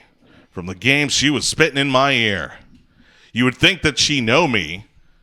I decided to chill. Okay. Conversation got heavy. She had me feeling like she's ready to blow. Watch out! Oh, she's saying, come get me. So I got up and followed her to the floor. She said, baby, let's go. When I told her, I said, yeah. All right. So this song goes on. So this woman in the song likes, I guess, Usher, and wants to take him to the dance floor. But immediately in his head, he's like, okay, I just want you to know that verse 2 is where it gets this isn't just about dancing. Yeah. I'm not going to stop. This is about sex. You can go F yourself. And I'm not going to stop until I get you naked. And period. Yeah, here, let's go to verse 2. All right. There we go. She all up in my head now. Got me thinking that it might be a good idea to take her with me. Because she's ready to leave. Ready to leave now. Let's go! And I got to keep it real now. Because on a 1 to 10, she's a certified 20. But hey, that just ain't me. Because I don't know if I take that chance just where it's going to lead. But what do I know? But what I do know is the way she dance makes Shorty all right with me. The way she get low, I'm like, yeah, just work that out for me. She asked for one more dance. And I'm like, yeah. Yeah. How the hell am I supposed to leave? And I said, all right. So, watch out, my outfit's ridiculous. In the club looking so conspicuous. In a roar, these women all on the prowl. If you hold the head steady, I'll milk the cow. Hold on a second. If you hold the head steady, I'ma milk the cow. And forget about the game, I'ma spit the truth. I won't stop till I get them in their birthday suit. So the song is about being very aggressive, and a girl, you get an opportunity to dance with her. Well, you're not going to stop until you get her naked. I won't stop until I get them in their birthday suit. When I play this stuff at weddings, there are 90-year-olds and 8-year-olds dancing to this song. Correct. And they both know the lyrics. Yes. And it never seems to even register at anybody, too. Nope. Nobody seems to mind. So here we go. And forget about the game. I'm going to spit the truth. I'm not going to stop until I get you in your birthday suit. So give me the rhythm, and it'll be off with their clothes. Then bend over to the front and touch your toes. I left the jag and I took the rolls. If they ain't cutting, then I put them on foot patrol. In other words, if they ain't down to, Right. then see ya. When my pinky's valued over $300,000, talking about how much he's worth. So again, a powerful man with a lot of money. If you want to hang with me and party with me with this kind of money, then you better be willing very quickly to pull off your pants and bend over so I can have sex with you. If you want this kind of lifestyle, you can, but you're going to have to be a whore and submit to me, the powerful man whose pinky's worth $300,000. Let's drink. You the one to please. Ludacris flips cups like double D's. Sorry, it is a great song. Me and Ursh once more. All right, ladies and gentlemen, want a lady in the street, but a freak in the bed. So listen, I'm not picking on Ush. This is one of the more, tame songs out there. Definitely. It's in that category. But I think all of this is on the table. I think that even we were talking about rap music's going to change in the next couple of years. Well, look, because I want to be fair to all my rappers and R&B artists out there because I love them dearly. What? The truth is, we were having this conversation the other day where we were talking about how some classic rock songs and how creepy they are because they're talking about having relationships with young men and women. Yep, you go back to those old, 70s, 80s classic rock, and how many of those songs are talking about that barely legal age. That's right. And even Joan Jett. Right. I didn't know that until you told me. I didn't like it. It still hasn't registered because I haven't gone back and read the lyrics. Let me pull up the lyrics for that. But I love rock and roll. But one of the coolest songs, for instance, from one of the greatest movies ever, Pulp Fiction, is the one where she's dancing, and it's that girl. You'll be a woman soon. Like, that's it. Like, that's the opening line of that song. That's gross. I love the song, but really, it registers as like, what? Girl, you'll be a woman soon, and I'll be your man. I'll be the one that's going to deflower you. And because the thing is, the guy has such a mature voice, that. Yeah. Well, first, it was Neil Diamond. Was that who did it originally? I don't know. He probably wrote it. And then whoever, Urge Overkill, that's who does it for in the Pulp fiction version. Okay. Girl, dude, he's got such a man. It sounds like he's 50. Yeah. You'll be a woman soon. So, but the Joan Jett, I love rock and roll. I saw him dancing there by the record machine. I knew he must have been about 17. Ah. There you go. Joan Jett. Her and Roy Moore. Like them young. All right, next up on our sexual harassment, let's see, who do we got? This is an interesting one. Again, even though there's a lot of like sexual harassment stuff, they're all kind of neat stories or, got their own little twist to them. It's not just about here's the next person, here's the next person, here's the next person. Right. Because one of those Fox contributors that already reached a settlement, and the deal is with these settlements, you don't get to talk. Right. You reach a settlement with these companies, whether it's, Zip it. Yeah, it's that, well, hey, we'll go down this path, but you don't get to say shit once it's done. She reached a $2.5 million settlement. But she is taking a chance on that one, and she's not staying silent anymore. Because this will violate that settlement, I'm sure. It might not, because her claim is that Rupert Murdoch has already violated that, and there's a clause, so let's get to it. Here we go. This is a former Fox News contributor who reached a $2.5 million settlement with the network after alleging sexual assault on Sunday, said she broke the terms of her confidentiality agreement in order to return fire at Rupert Murdoch.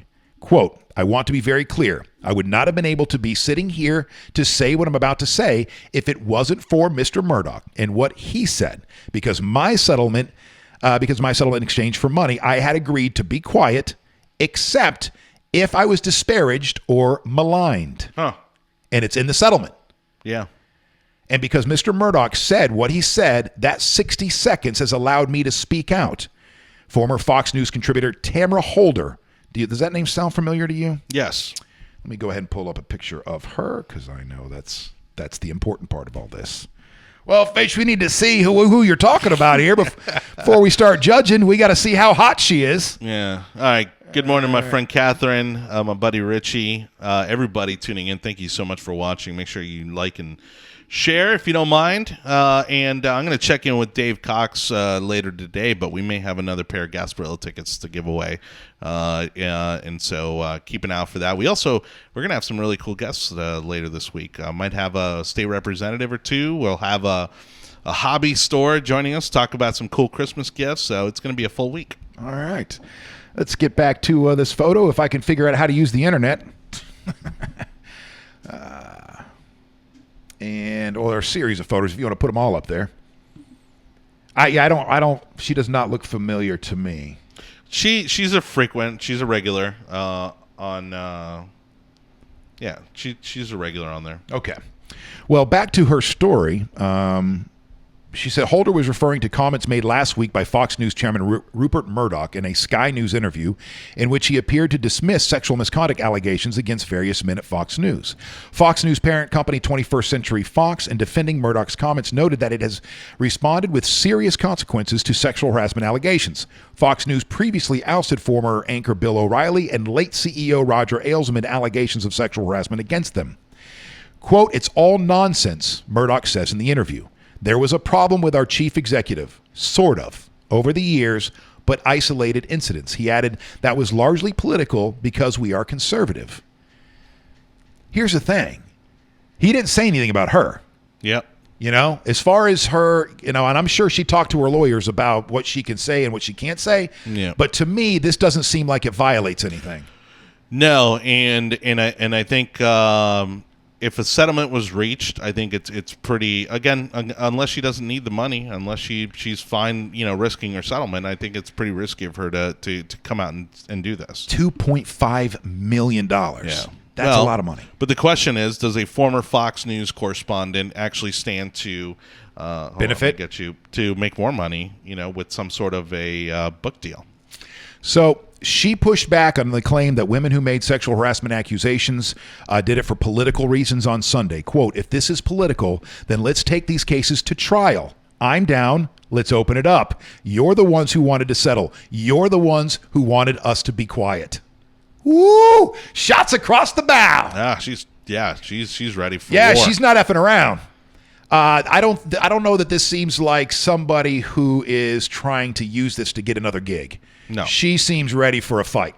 Well, and if she's a contributor, I mean, was she a journalist, or is she a journalist? I don't think so, right? I think she's, she may be in a line of work where, again, she doesn't maybe need the $2.5 million. I mean, maybe she's doing just fine without it. And, and again, maybe this leads to a book deal or maybe leads to other opportunities. But it may also just be that she's feeling empowered enough to come out and speak out because of everyone else speaking out. She feels it's the right thing to do. Well, she's pissed. Two Johnnies. Yes, sorry. She's pissed because, she's staying quiet, and then she's watching Rupert Murdoch, according to her, lie. Yeah, but he didn't mention her by name. No, he didn't. That's why it's going to be interesting to see if this affects the settlement at all. So, Steltler went on to ask Holder if she thought Fox News would sue as a result of her taking part in the interview. Quote, I'm in violation of the contract except for the fact that I legally have a right to respond if I'm disparaged or defamed. What Mr. Murdoch said, in my opinion as a lawyer, not as a victim or a survivor, is that this gives me legal right to respond. I have a feeling a judge... She's a lawyer. Yeah. So I have a feeling a judge is going to be looking over this because she says, I have a right to respond that what Mr. Murdoch said, in my opinion as a lawyer. Okay, well, that only goes so far. Yeah. She is a lawyer. She does know the law, but that doesn't mean she's right here because he didn't say anything by name or him just making that blanket statement that this was all politics. Yeah, we had some issues. They were isolated incidences with Roger Ailes. Is that his name? Yep. But, it's not that big of it. It was mostly political. Was that disparaging her? Was that going after her? Does that nullify those clauses in the contract? I guess we will find out. Yeah. Next, we're not done. We got plenty more sexual. Let me go ahead and hit stuff you should know. Well, before you do that, good morning to our buddy Chris Brown, who's checking in a little later than usual. Good morning, everybody. Don't think we don't notice. SOP. How dare you? We're very insecure around here. In. Nobody gets to sleep in. We don't sleep in. You don't sleep in. That's right. We'll get to a couple of things and the stuff you should know. First of all, we had a sudden power outage that brought the world's busiest airport to its knees on Sunday, grounding more than 1,000 flights in Atlanta, which has a ripple effect from there. So for those of you that are flying out today, really from anywhere, you definitely check your flights. I think everybody's got that down to a science now, for the most part. Especially with phones and everything, right. You download the app, you're checking, you can see your stuff. You got emails coming in letting you know about stuff. But State Representative Sean Harrison's son was apparently stranded in Atlanta. He was trying to find him a ride down to Tampa from Atlanta because, of course, nobody was sure how long this delay is going to take. And, of course, with all the canceled flights, for them to get up to speed, that's going to also take some time. And he was looking to see if somebody would be willing to give him a ride down here. But it's one of those very real situations where the ripple effect, I think, is worse than the incident itself.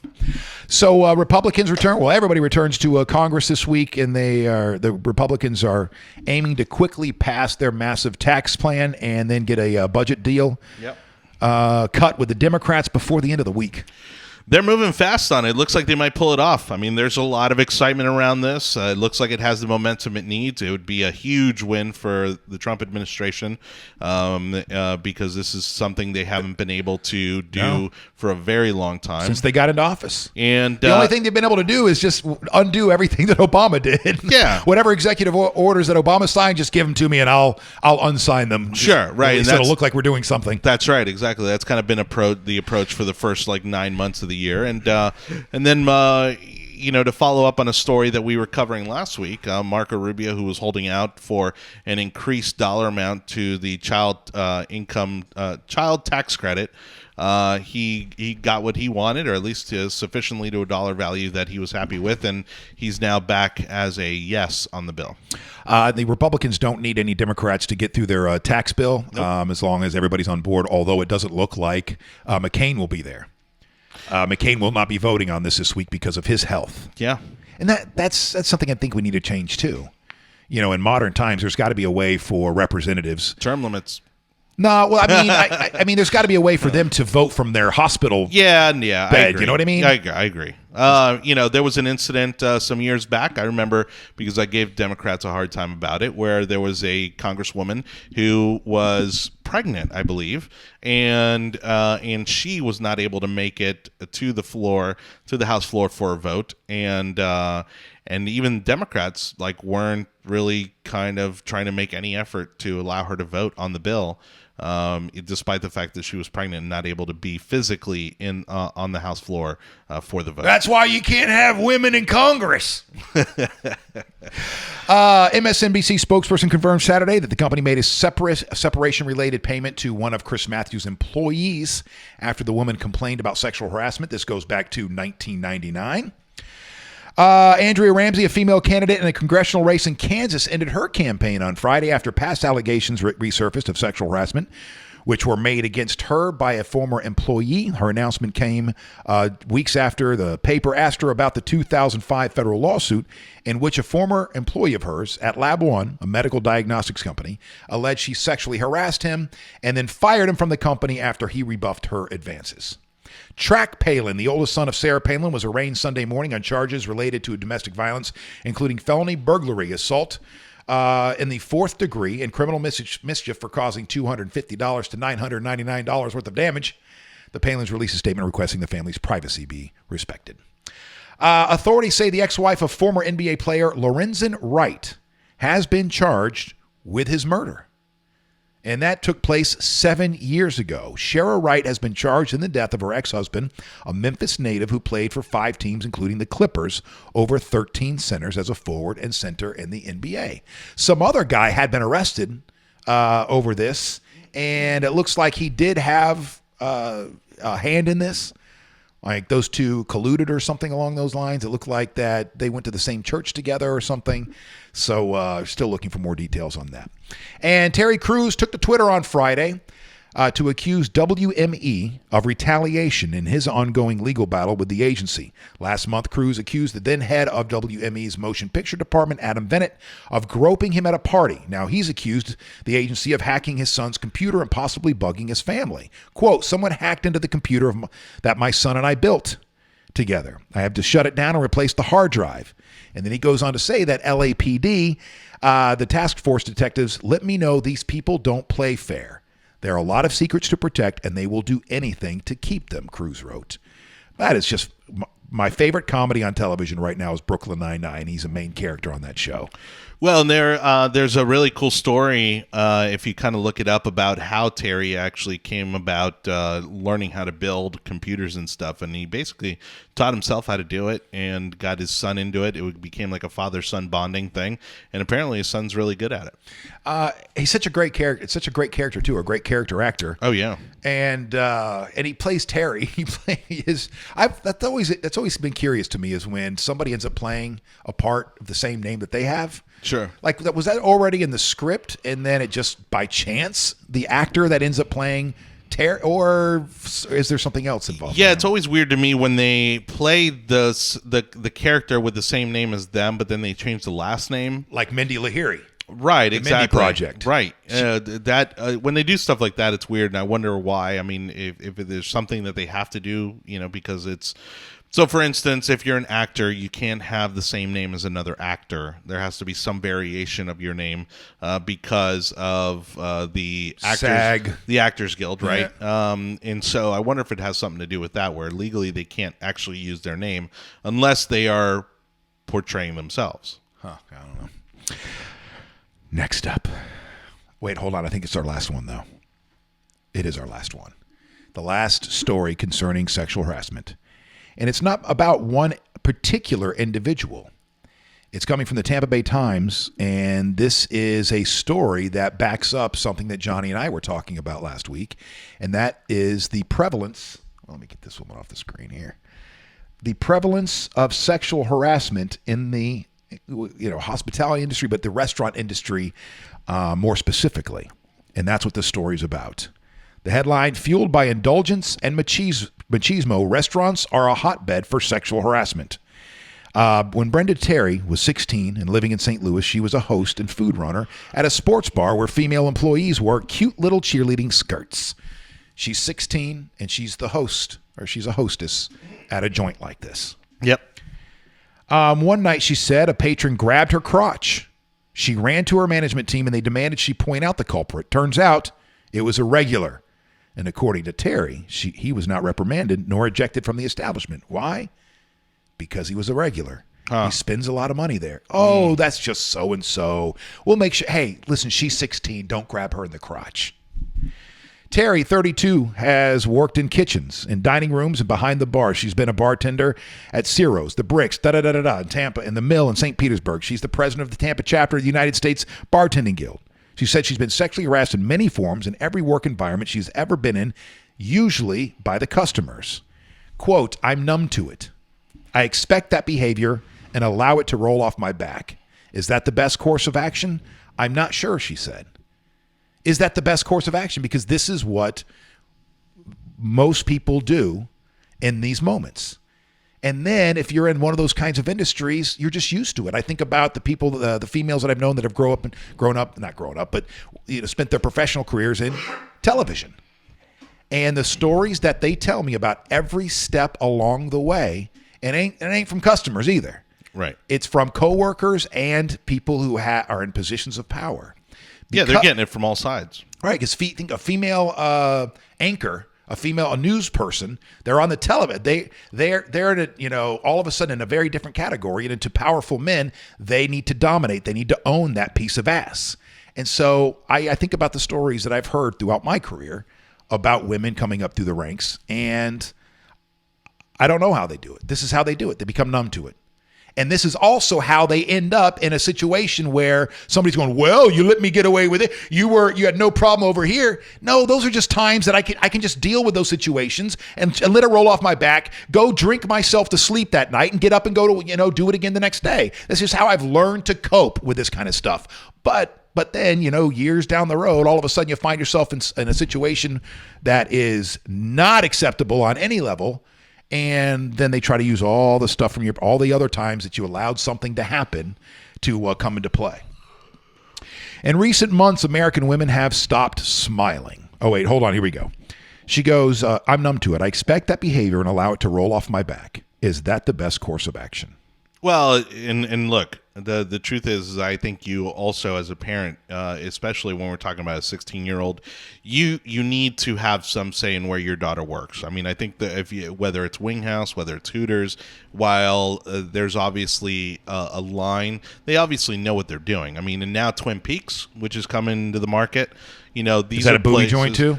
It's a Hooters-esque type Twin of Peaks? restaurant called Twin Peaks. Clever. Yeah, and but it's burgers. It's still a sports bar, but they're more burger oriented rather than chicken oriented, and so again, I've actually had an issue with this at some of the wing houses in town. I've never had this issue at a Hooters, and it's that they do seem to have a tendency to hire young girls.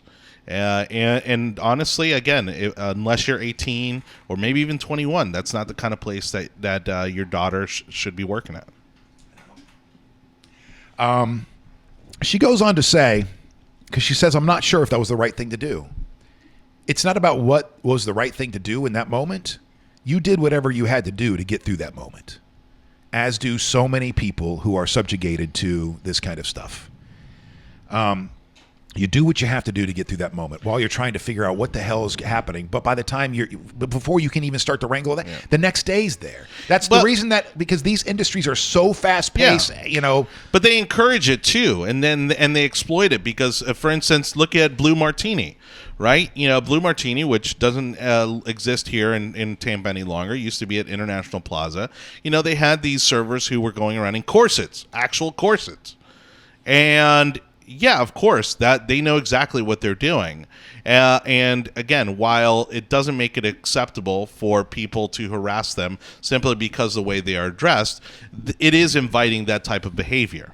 Yep.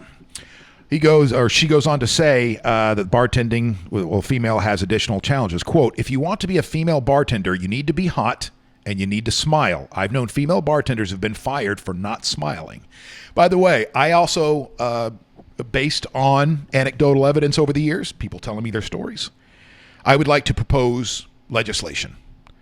I think a woman should be allowed to shoot somebody if they say something to the effect of, "You'd look a lot prettier if you smiled more.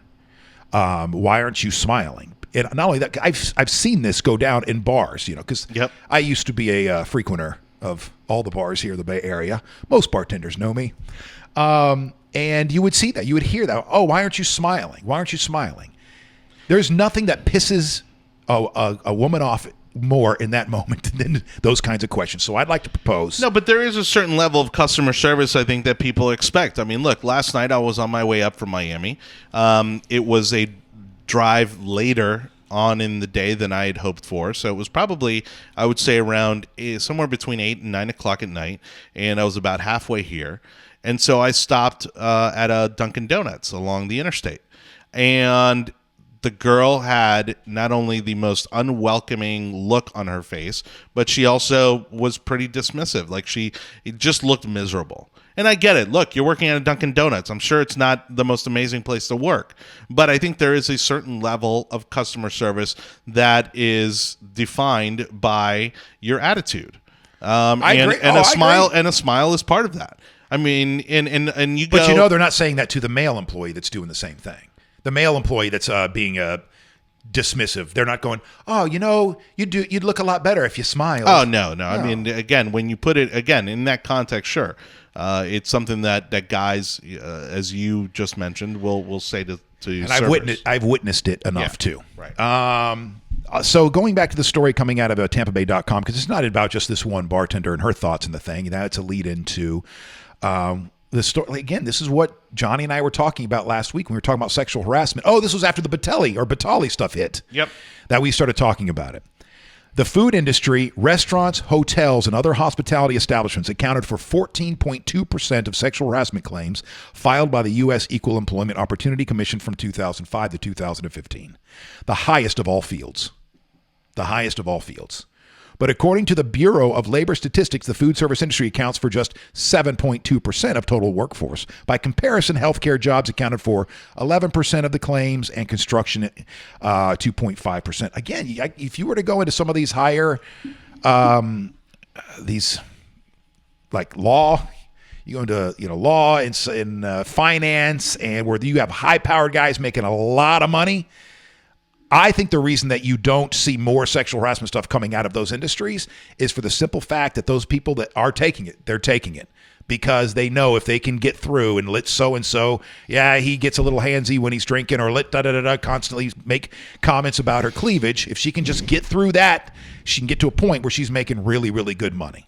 And she's able to take care of her family and So in the past weeks, you have famous chefs, including Mario Batali, and more have stepped away from their restaurant empires as accusations of sexual impropriety have emerged. On Thursday, the James Beard Foundation, which has awarded honors to Batali, Besh, and Friedman, announced it was reviewing policies to ensure the integrity of our programs.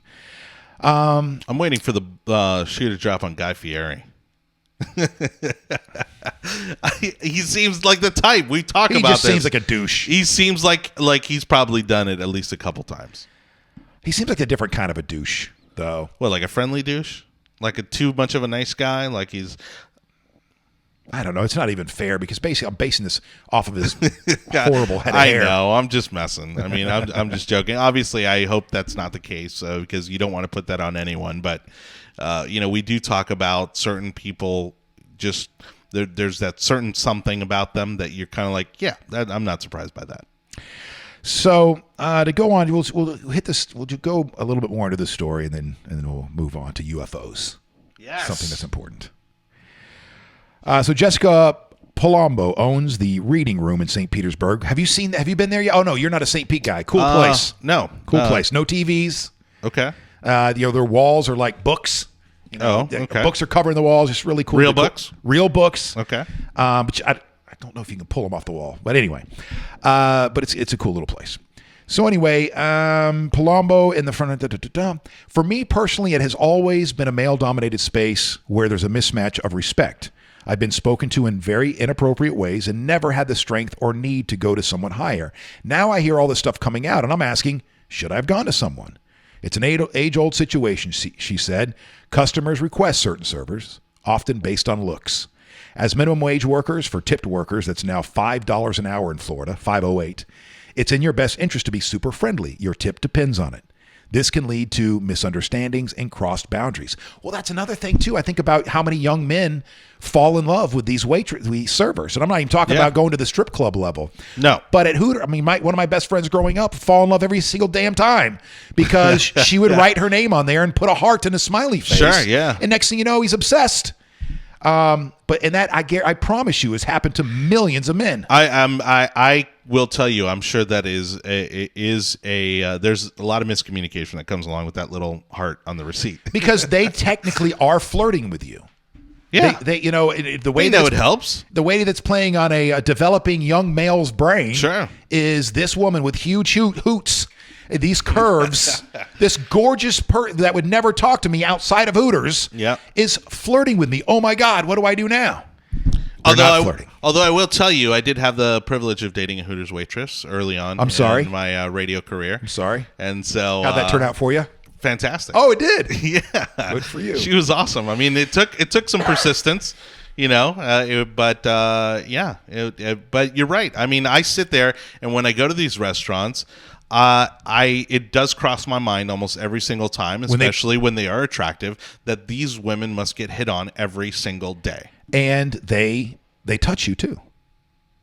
Oh, the servers? Yeah, because they know what it does, and they want an extra tip. It's not because they like you or they're flirting with you.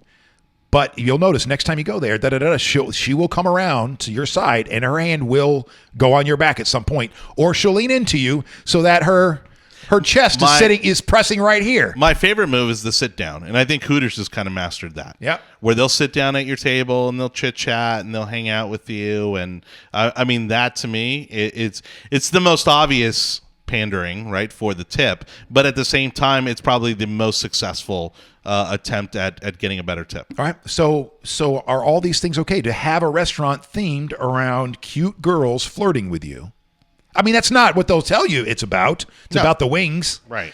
But it's really about it's I always joke and say it's a poor man's strip club. By the way, I love Hooters. I'm not knocking on Hooters or Wing House. I love them both. I love chicken wings, man. Any place you put chicken wings, man, I'm there. Yes.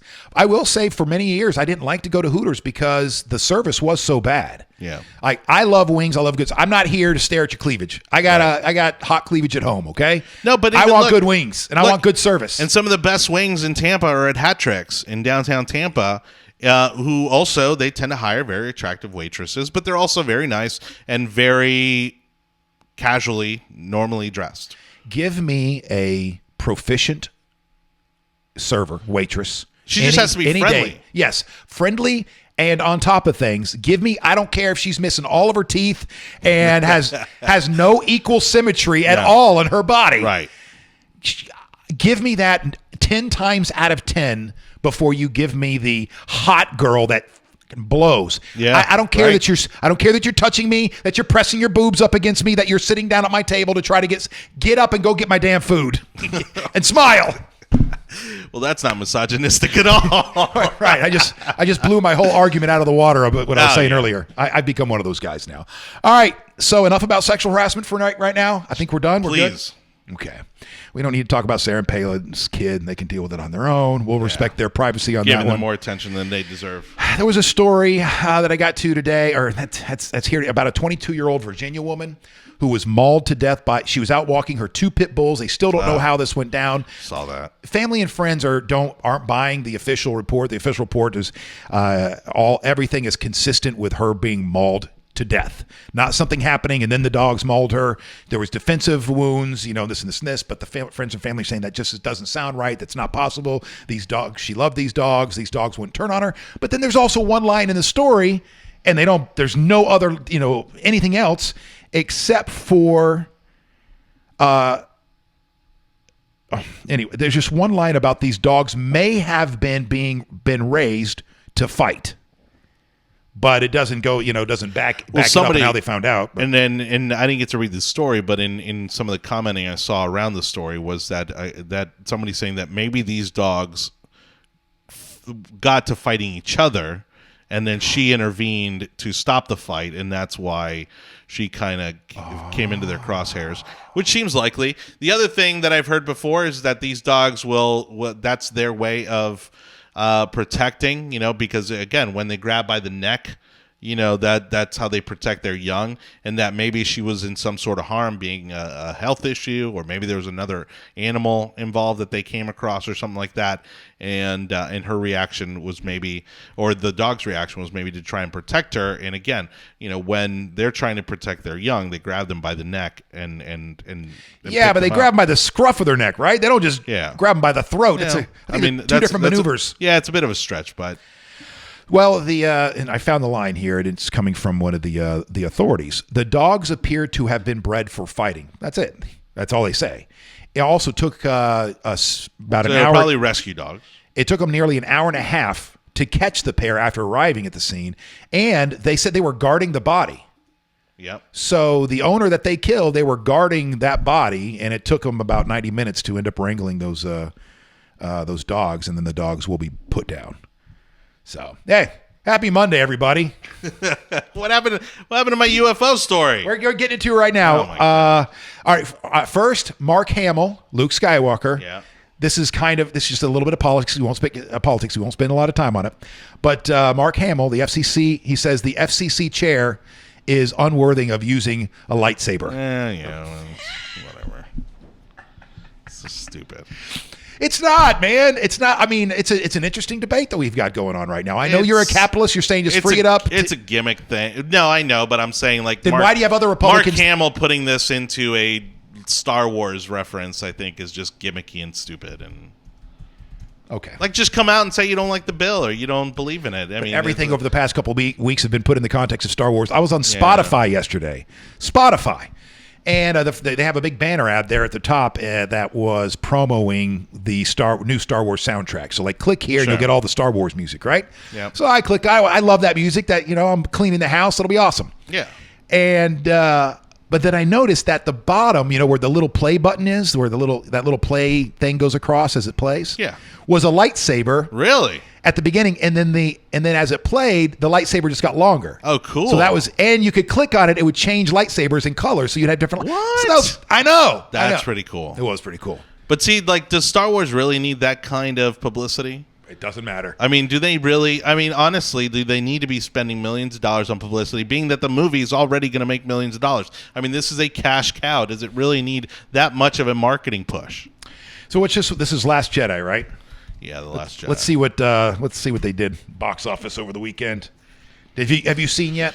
No. I almost went Friday night, but ended up being just not risking the chance of falling asleep in the theater because I was tired. And but the reviews have been mostly positive. But I mean, there's some curveball. I mean, especially in my Facebook feed, there have been some curveball reviews of people really hating on it.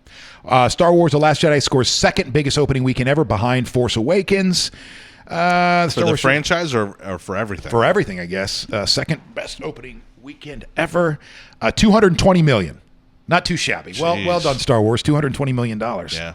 You know how we started the show? We were talking about how I was getting anxiety to go to a Christmas party tonight for Events Done Right, that I do all the trivia and karaoke through and stuff like that. Correct. Because it was just so far away that whatever.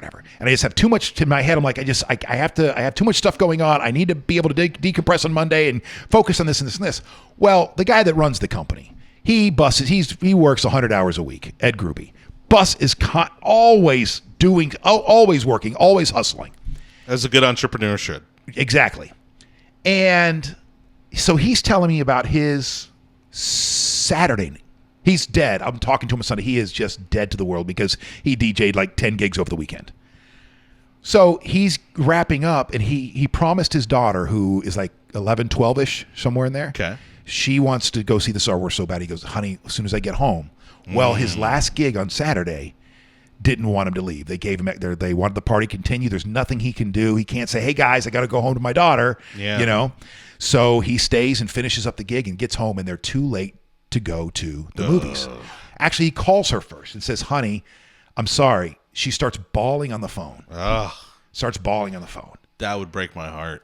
So I bring this up because of just the way that the universe forces you into situations. Because in that moment, you're exhausted. You you only have a day to re-energize. Yeah. You only have a short period of time to re-energize. No, actually, on Sunday he had 2 more gigs on Sunday, including a wedding. Who gets married on Sunday? Holy cow!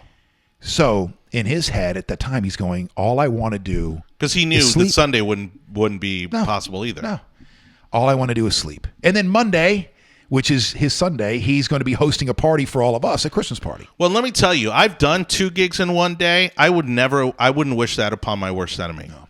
Doing 2 gigs in one day is one of the most exhaustive things I've ever done in my life. I had 3 on Saturday. I've had 3 every Saturday for the past few Saturdays. With a full equipment load up and breakdown? Only one was full equipment load up and breakdown. Oh, no. I'm talking about 2 events, 2 weddings, full equipment load up and breakdown in a single day is one of the most exhausting, mentally and physically exhausting things I've ever done in my life.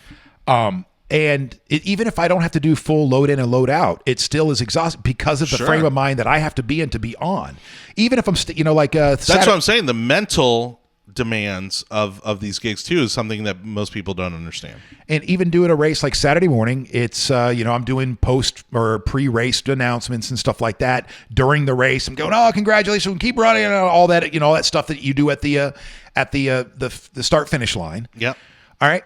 Even that at the end, I'm done. I don't want to talk. Like when I come home, it'll be, because those things are so early, it'll be 10, 11, 12 o'clock in the morning. And my wife's ready to go. I'm like, hon, she's like, all you do is talk. All you do is sit there and call out people's names. I'm like, settle down. She's never said that, actually. I'm sure you haven't either. Yeah. Well, in my head, in my head too, I'll say, man, all you do is just sit there and announce how you're so exhausted that these people actually ran 26 miles. Yeah. And all you did was call out their name at the end, but for some reason you're exhausted. But my point being this is that the universe will back you into corners to make decisions. And I don't know what's the right decision sometimes. I really don't. Because I think about Ed on Saturday night, and I know where his head was, and all he would want to do, all I would want to do, all anybody would want to do in that moment is just get some sleep. Yeah. But then you have your little girl in tears. Yeah. Going, Dad, you said we were going to see Star Wars. So he found an 11:30 showing and ends up taking her to the 11:30 showing, staying up all night long, and then had his gigs the following day. And So with that, before we get into our last story about UFOs, that was also one of the reasons why I called Ed back and said the Fishers will be there on Monday night, because I canceled on them That's first. Cool. Yeah. And I was like, I can't do it. I can't mentally do it. Well, I think for a business owner, and it's unfortunate Coach hasn't walked in today, but to get his perspective on it. But I think it's mutually beneficial, right? So like as a business owner, I think you want your team to show up. I think all the people that are part of your team and help make your business a success, you want to reward them, you want to spend time with them, you want to bring everybody together to reflect on the year you've had.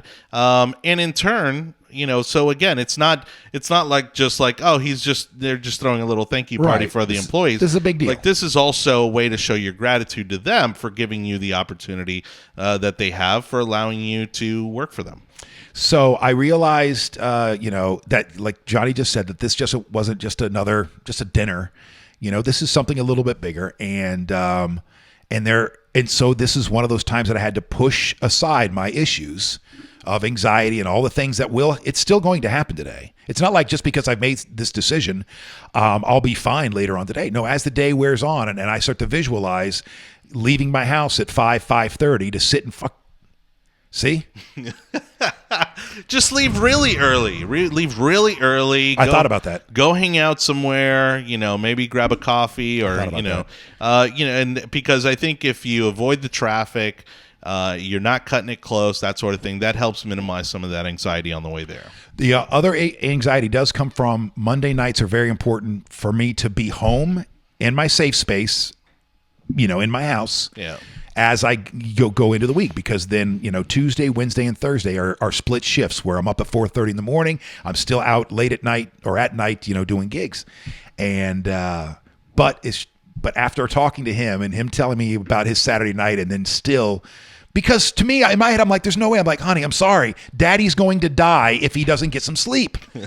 But they don't care. No, look, care. I'll give you a perfect example. So, I had to go to Miami this weekend, and there was kind of no way out of it because it was important for me to be there. And Saturday, was it Saturday? I think it was Saturday. I'm talking to my daughter's mom, and she tells me, and this isn't like stupid like mind games we're playing here. Like, she tells me, she goes, look, the Amazon guy came by, rang the doorbell, and when the doorbell rang, she goes, Papi, Papi, Papi, like she thought it was me coming to the house to get her because we spend the weekends together. That was incredibly heartbreaking. Right. Because she left with the Amazon guy. Well, that was awkward. He's replaced you. The delivery guy's replaced you as a father. Yeah, but he'll bring her back the next day. Oh. And then I'll have her back in 24 hours. But I'm 4 hours away. I had commitments that kept me there until Sunday, and even then, I had some promises that I'd made to my parents that that caused me to even get back too late to even see her in the afternoon on Sunday. And man, there is just no bigger sense of guilt than letting your kid down. But there was nothing you could do with it because it was either let my child down or let my parents down. You were screwed one way or another. Yeah, and I had to play the cards there because I had promised my dad that I was going to take care of something for him. It'd been over a year. I think maybe even 2 years since I'd promised to help him with this stereo situation he had at his house. He's an older guy. He's 70. He doesn't know technology and electronics and that sort of thing. And so, it wasn't like he was going to eventually do it himself. He's been waiting for you for 2 years. Exactly. And so, I finally said, you know what, I'm not going to leave here until I get this resolved. And it ended up being a bigger mission than I even expected. I had to go to 3 different electronic stores to get what we needed. But we got it done, and he's as happy as can be. And that's all that matters at the end of the day, was that, the guy who's given me everything, I was able to give a little something in return. Cats in the cradle and the silver spoon. Little boy blue. It took you 2 years to come here and hook up my stereo. That's right. All right, let's get to the best story of the day. UFOs. We'll leave on a high note. Yes. Harry Reid. Former Senate Majority Leader Harry Reid, Democrat out of Nevada, on Saturday renewed his call for the United States to fund UFO research, reasoning that the country must pursue studies of space phenomena in the interest of national security and science. Quote, if anyone's, and then come to find out, what you're going to learn here in the story is that he was behind some funding of these things going back to 2005. Yep. But Obama put the kibosh on that in 2012. If anyone says that they have answers, they're fooling themselves. We don't know the answers, but we have plenty of evidence to support asking the questions. This is about science and national security. If America doesn't take the lead in answering these questions, others will. Read on Twitter, linked to a Saturday New York Times report about an advanced aerospace threat identification program, a covert Pentagon project which investigated unidentified flying objects. What's great about when this kind of stuff comes out, let me scroll up a little bit there. Oh, what's up with these jackets? Those things look alien to me. Yeah, obviously I was doing some Google shopping, and this is the kind of clothing I was looking for. You're right, that does look like... Where are you hanging out on the weekends, Fish? Well, no kidding. It looks like something from the Star Wars universe or something. It does. And I like it. So the newspaper reported that despite the decision of the Department of Defense to defund the project in 2012, its backers say the program remains in existence. I think this is set up for a new Harry Reid Netflix show, personally. I don't think it's real. And Advanced Aerospace Threat Identification Program will be debuting on Netflix sometime soon. Because, that's perfect. With these people who are creating, they write these movies and these little TV series and stuff like that. They see something like this and they go, there you go. There's my next TV series. Well, there was 2 things I was fascinated by as a kid growing up. One of them was the JFK assassination, and the other was UFOs. I don't follow it that closely, but I was always fascinated by anything I could read on UFOs. And to me, this is absolutely amazing. Obviously, at first, it's very easy to dismiss as we're blowing money and we're, this is a waste of time and a waste of resources. And but again, I find it hard to believe that we're the only type of living beings in the universe. And 2, the most fascinating part about this story, without a doubt, is the YouTube video. Oh, yeah. This one right here? Oh, yeah. Oh, wait, that's the Twitter. Wait, hold on. Yeah, we got to play the YouTube video because it's easy to dismiss this as, like a, kooky old Harry Reid kind of thing. And until you watch that video, you're like, wait a second. Is this where did the video end up being on the already? It's there. I think you scrolled past it. This right here? I don't know because I'm not. You can't what's see on the screen. I guess I can do it. My bad. So this one right here. I think that's a. That was just a. That's a screenshot. I thought it was embedded in the story.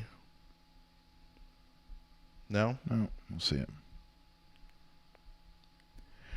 Oh well. I know I watched it. Son of a. Oh wait, you know what? Let's just do this. Glowing auras and black money. All right, let's just do this and see if. I wonder if it'll come up. Probably not. I was going to say I wonder if it'll come up in my YouTube feed. They are not. All right, New York Times isn't letting me. I guess I've gone to the New York Times too many times this month. Maxed out. Same thing happened with the story this morning on the Washington Post that I pulled up. They're like, hey, I see you love our writing. Why don't you pay for it? Because I. It's 2017, man. Yeah. All right. Well, let's just get back to the story itself then. Yeah. If I don't have the video.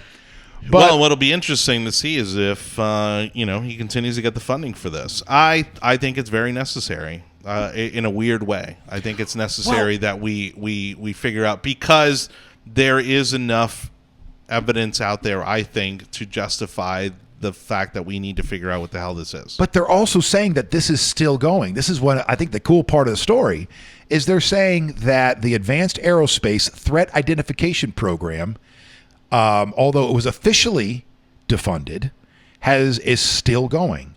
Kind of like what was that? That organization in Scandal. Men in Black? That was like, no, it was the TV show Scandal, where they were like these mercenaries and they'd go around killing people and stuff. But it was like a completely covert government program that even nobody even knew it was being funded.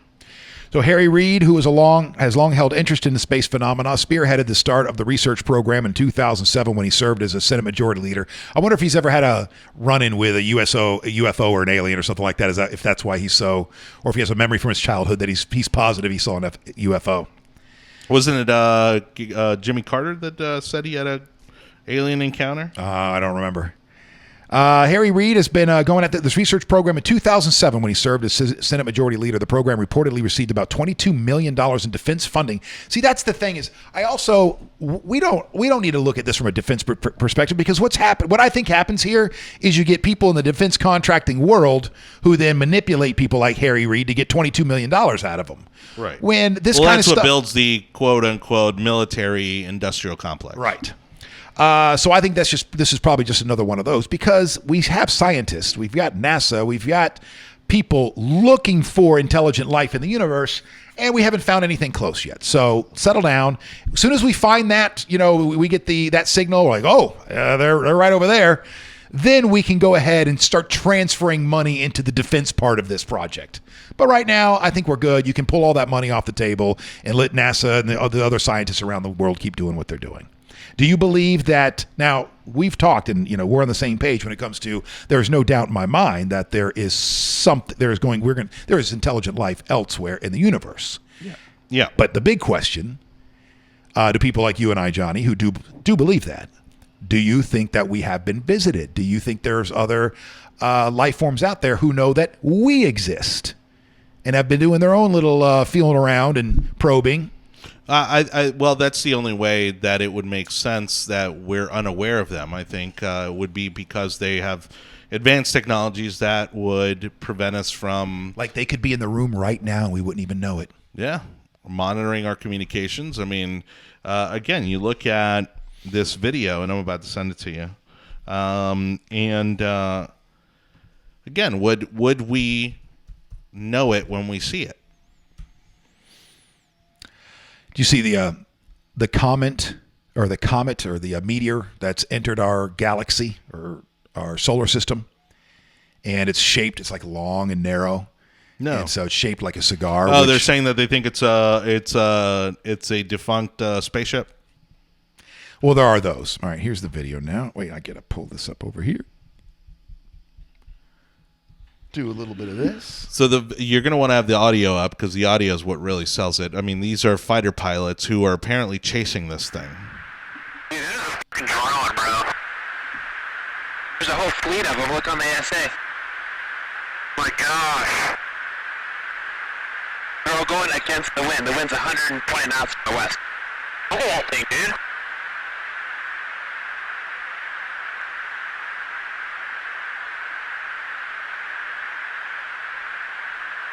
That's not our LNS though, is it? It's not. That is an LNS, dude. Well, if there's like look at that thing. It's rotating. That is unnerving at the end. Yeah. As it rotates and continues to move forward like that. Well, and these are fighter pilots. If this were, let's say, a commercial flight, then you could say, okay, well, these pilots maybe aren't up to speed on... And they might be drunk. Whatever. Commercial pilots. They may not be up to speed on whatever the government's doing, right? You know, maybe these are drones. Somebody was saying, you know, maybe it was a drone and that sort of thing. Fighter pilots would be well aware or informed of the fact that there is something else up there with you. They would not be told to chase this thing down, whatever it is. Put that back up again, because I want you guys to watch right here when it all of a sudden rotates. Yeah, it stops and then rotates. That's not our LNS though, is it? It's not. That is an LNS, dude. Well, if there's like look at that thing. It's rotating. It slows down and then it rotates. The program that began in 2007 and was largely funded by the request of Harry Reid, who is so this is the video that they put up, but there was no details about that video. Did you see when you watched it, like where it came from? I think that's where I saw it last night was on Twitter. Okay. Yeah, so I think that's the one I saw. I think, although I do think it is on YouTube, not that it would have much more detail than that. I don't think. What kind of details are you thinking? Well, the thing when it comes to stuff like that, I mean, in the end, we're making a lot of assumptions. You and I are making a lot of assumptions right now. These are Air Force pilots. This is official. Blah that blah was blah. in the story, I think. Was it not in the tweet that I sent you? No, that was just about the 2007. That was just about Harry Reid. The story was about Harry Reid. No, listen, that's not the only video. There's plenty of videos out there. Those very compelling stuff that you see over Mexico City from a couple of years ago. They're all around the world. You see this stuff. So let me just ask the question again. Do you think? I know that you believe that there is intelligent life in the universe. Has it made contact with us here? Is intelligent life right now buzzing around doing their own scientific experiments?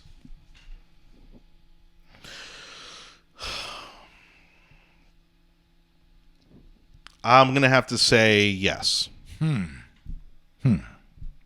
Maybe not maybe in very, very small doses like what we just saw there, where they just kind of pop in, pop out, you know. Observe what's going on here on this planet. Yeah. You know, take a look at, the way we would experiment on any other planet. They come here, take a look at the minerals and resources and things like that, and then go back to where they came from. I want to believe that, but I just don't think so. I don't know. I think these are all these things that we've seen and all the pictures and whatever we can explain else, and we can explain away. But I just don't think that we have been visited, because here's the thing: we can't. There's nobody close to us. So if whoever would be visiting us is not visiting us by flying through space, by approaching the speed of light and staying there for 10,000 years at a time, 100,000, a million years at a time at near the speed of light to get from one place to the other. If they had that, if they're skipping around the galaxy, then they've got the technology to cut little slits in the universe, or however that works, and boom, you get into the veins of the universe, and next thing you know, you've popped out somewhere else that would normally be 100 million light years away, but it only took you 10 minutes to get there.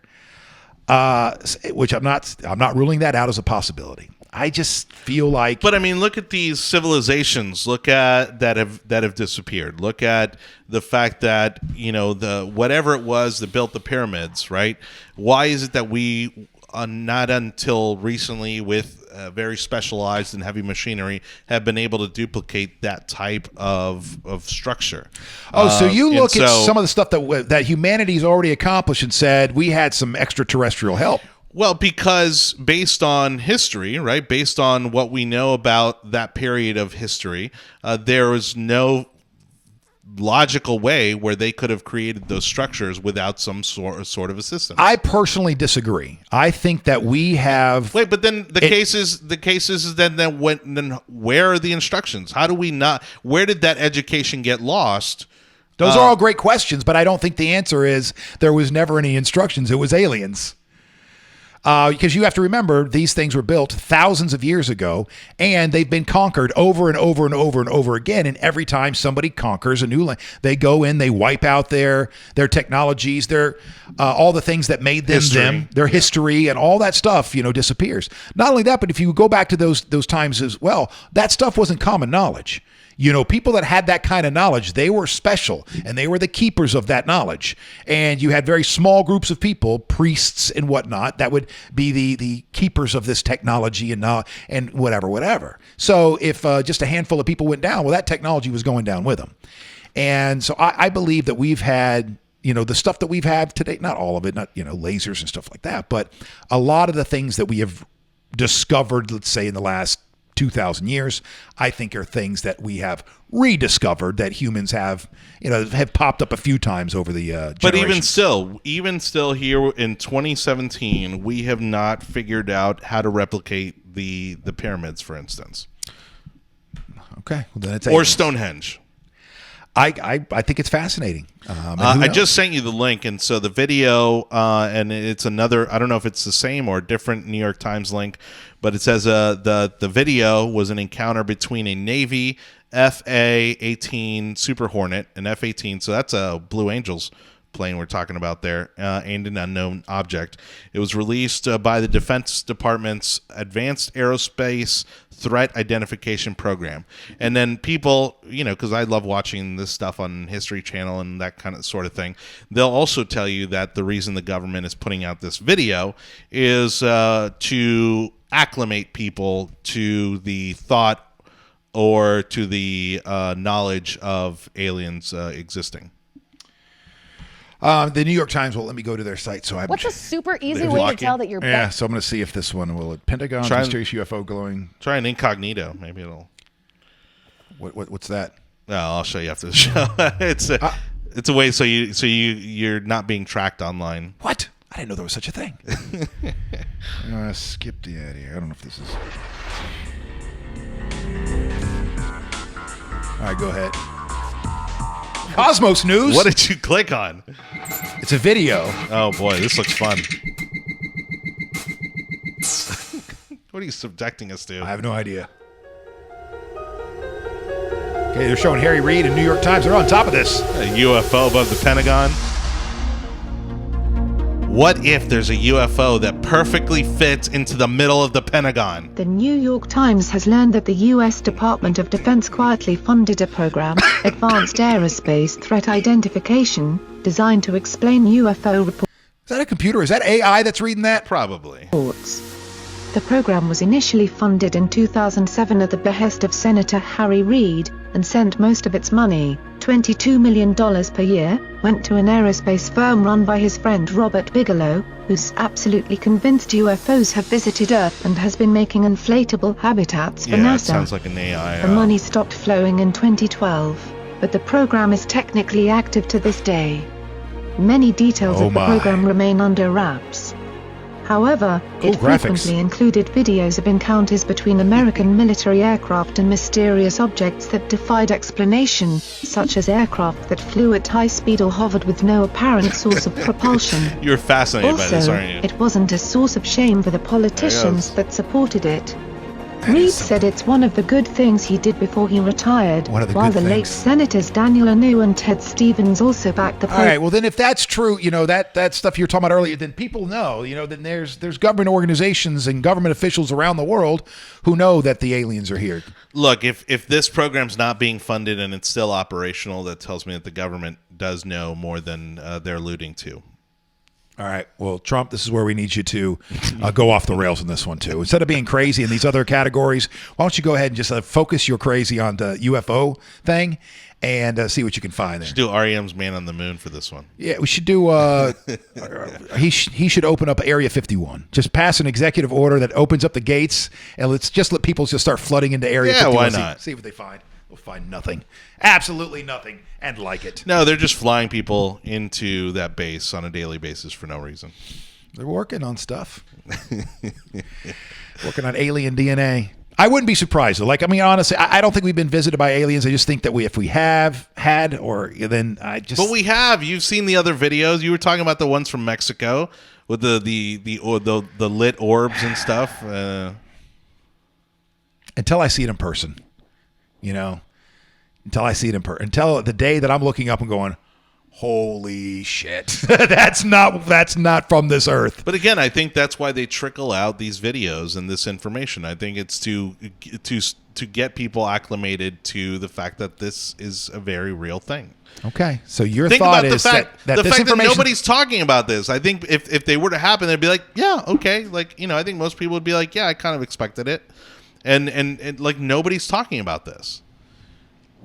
Now, the political angle on this is that the guy who's encouraging Harry Reid to fund this project is a prominent donor of his because he happens to be from Las Vegas, Harry Reid's district. But nonetheless, when you see Is he in defense contracting? Most likely. But when you see a video like this, how do you not say, maybe we should look into this a little more? No, like I said, I like the idea of looking into it, and NASA is, and SETI I think is the other. I think is the other one. SETI, yeah. But do we need to be pumping tens of millions of dollars into defense contracts? We already are. You're probably right. There are already millions of dollars going into programs and projects and covert operations that are completely blacklisted from public information. I still find it hard to believe that there can be UFOs interacting with governments or groups around the world, and they're all able to keep this stuff under wraps until they want to release it. And But then again, tomorrow, if all of a sudden we wake up and there's a headline, by the way, we've been interacting with aliens for the last 50 years, it wouldn't surprise. I wouldn't be shocked. I wouldn't be walking around going, oh my God, what do we do now? They go, I knew, son of a... Oh, our first YouTube comment, by the way, Tom Robinson chiming in, B613. That was the name of the covert operation or the covert group in Scandal, the TV show. That I was trying to reference. Okay. Yeah. It's not an actual thing. No, of course not. But they were a group of mercenaries that went around killing people, including the president's son. I've got to get into that show. Yeah. All right. Well, thank you so much for being part of the Wake.Show this morning. We really appreciate it. It's now simulcast on multiple platforms. If Facebook Live is not the best one for you, you can find us on YouTube, Mixler. If you want just the audio version, it sounds great on Mixler. And so Facebook, YouTube, Mixler, and Twitter and Periscope. So you can track down the show there as well. Thank you so much for being part of the Wake.Show. Yeah. Let's do it again tomorrow. Oh, wait, hold on. I got to do my little prop, Yeah. All right. Bye, everybody.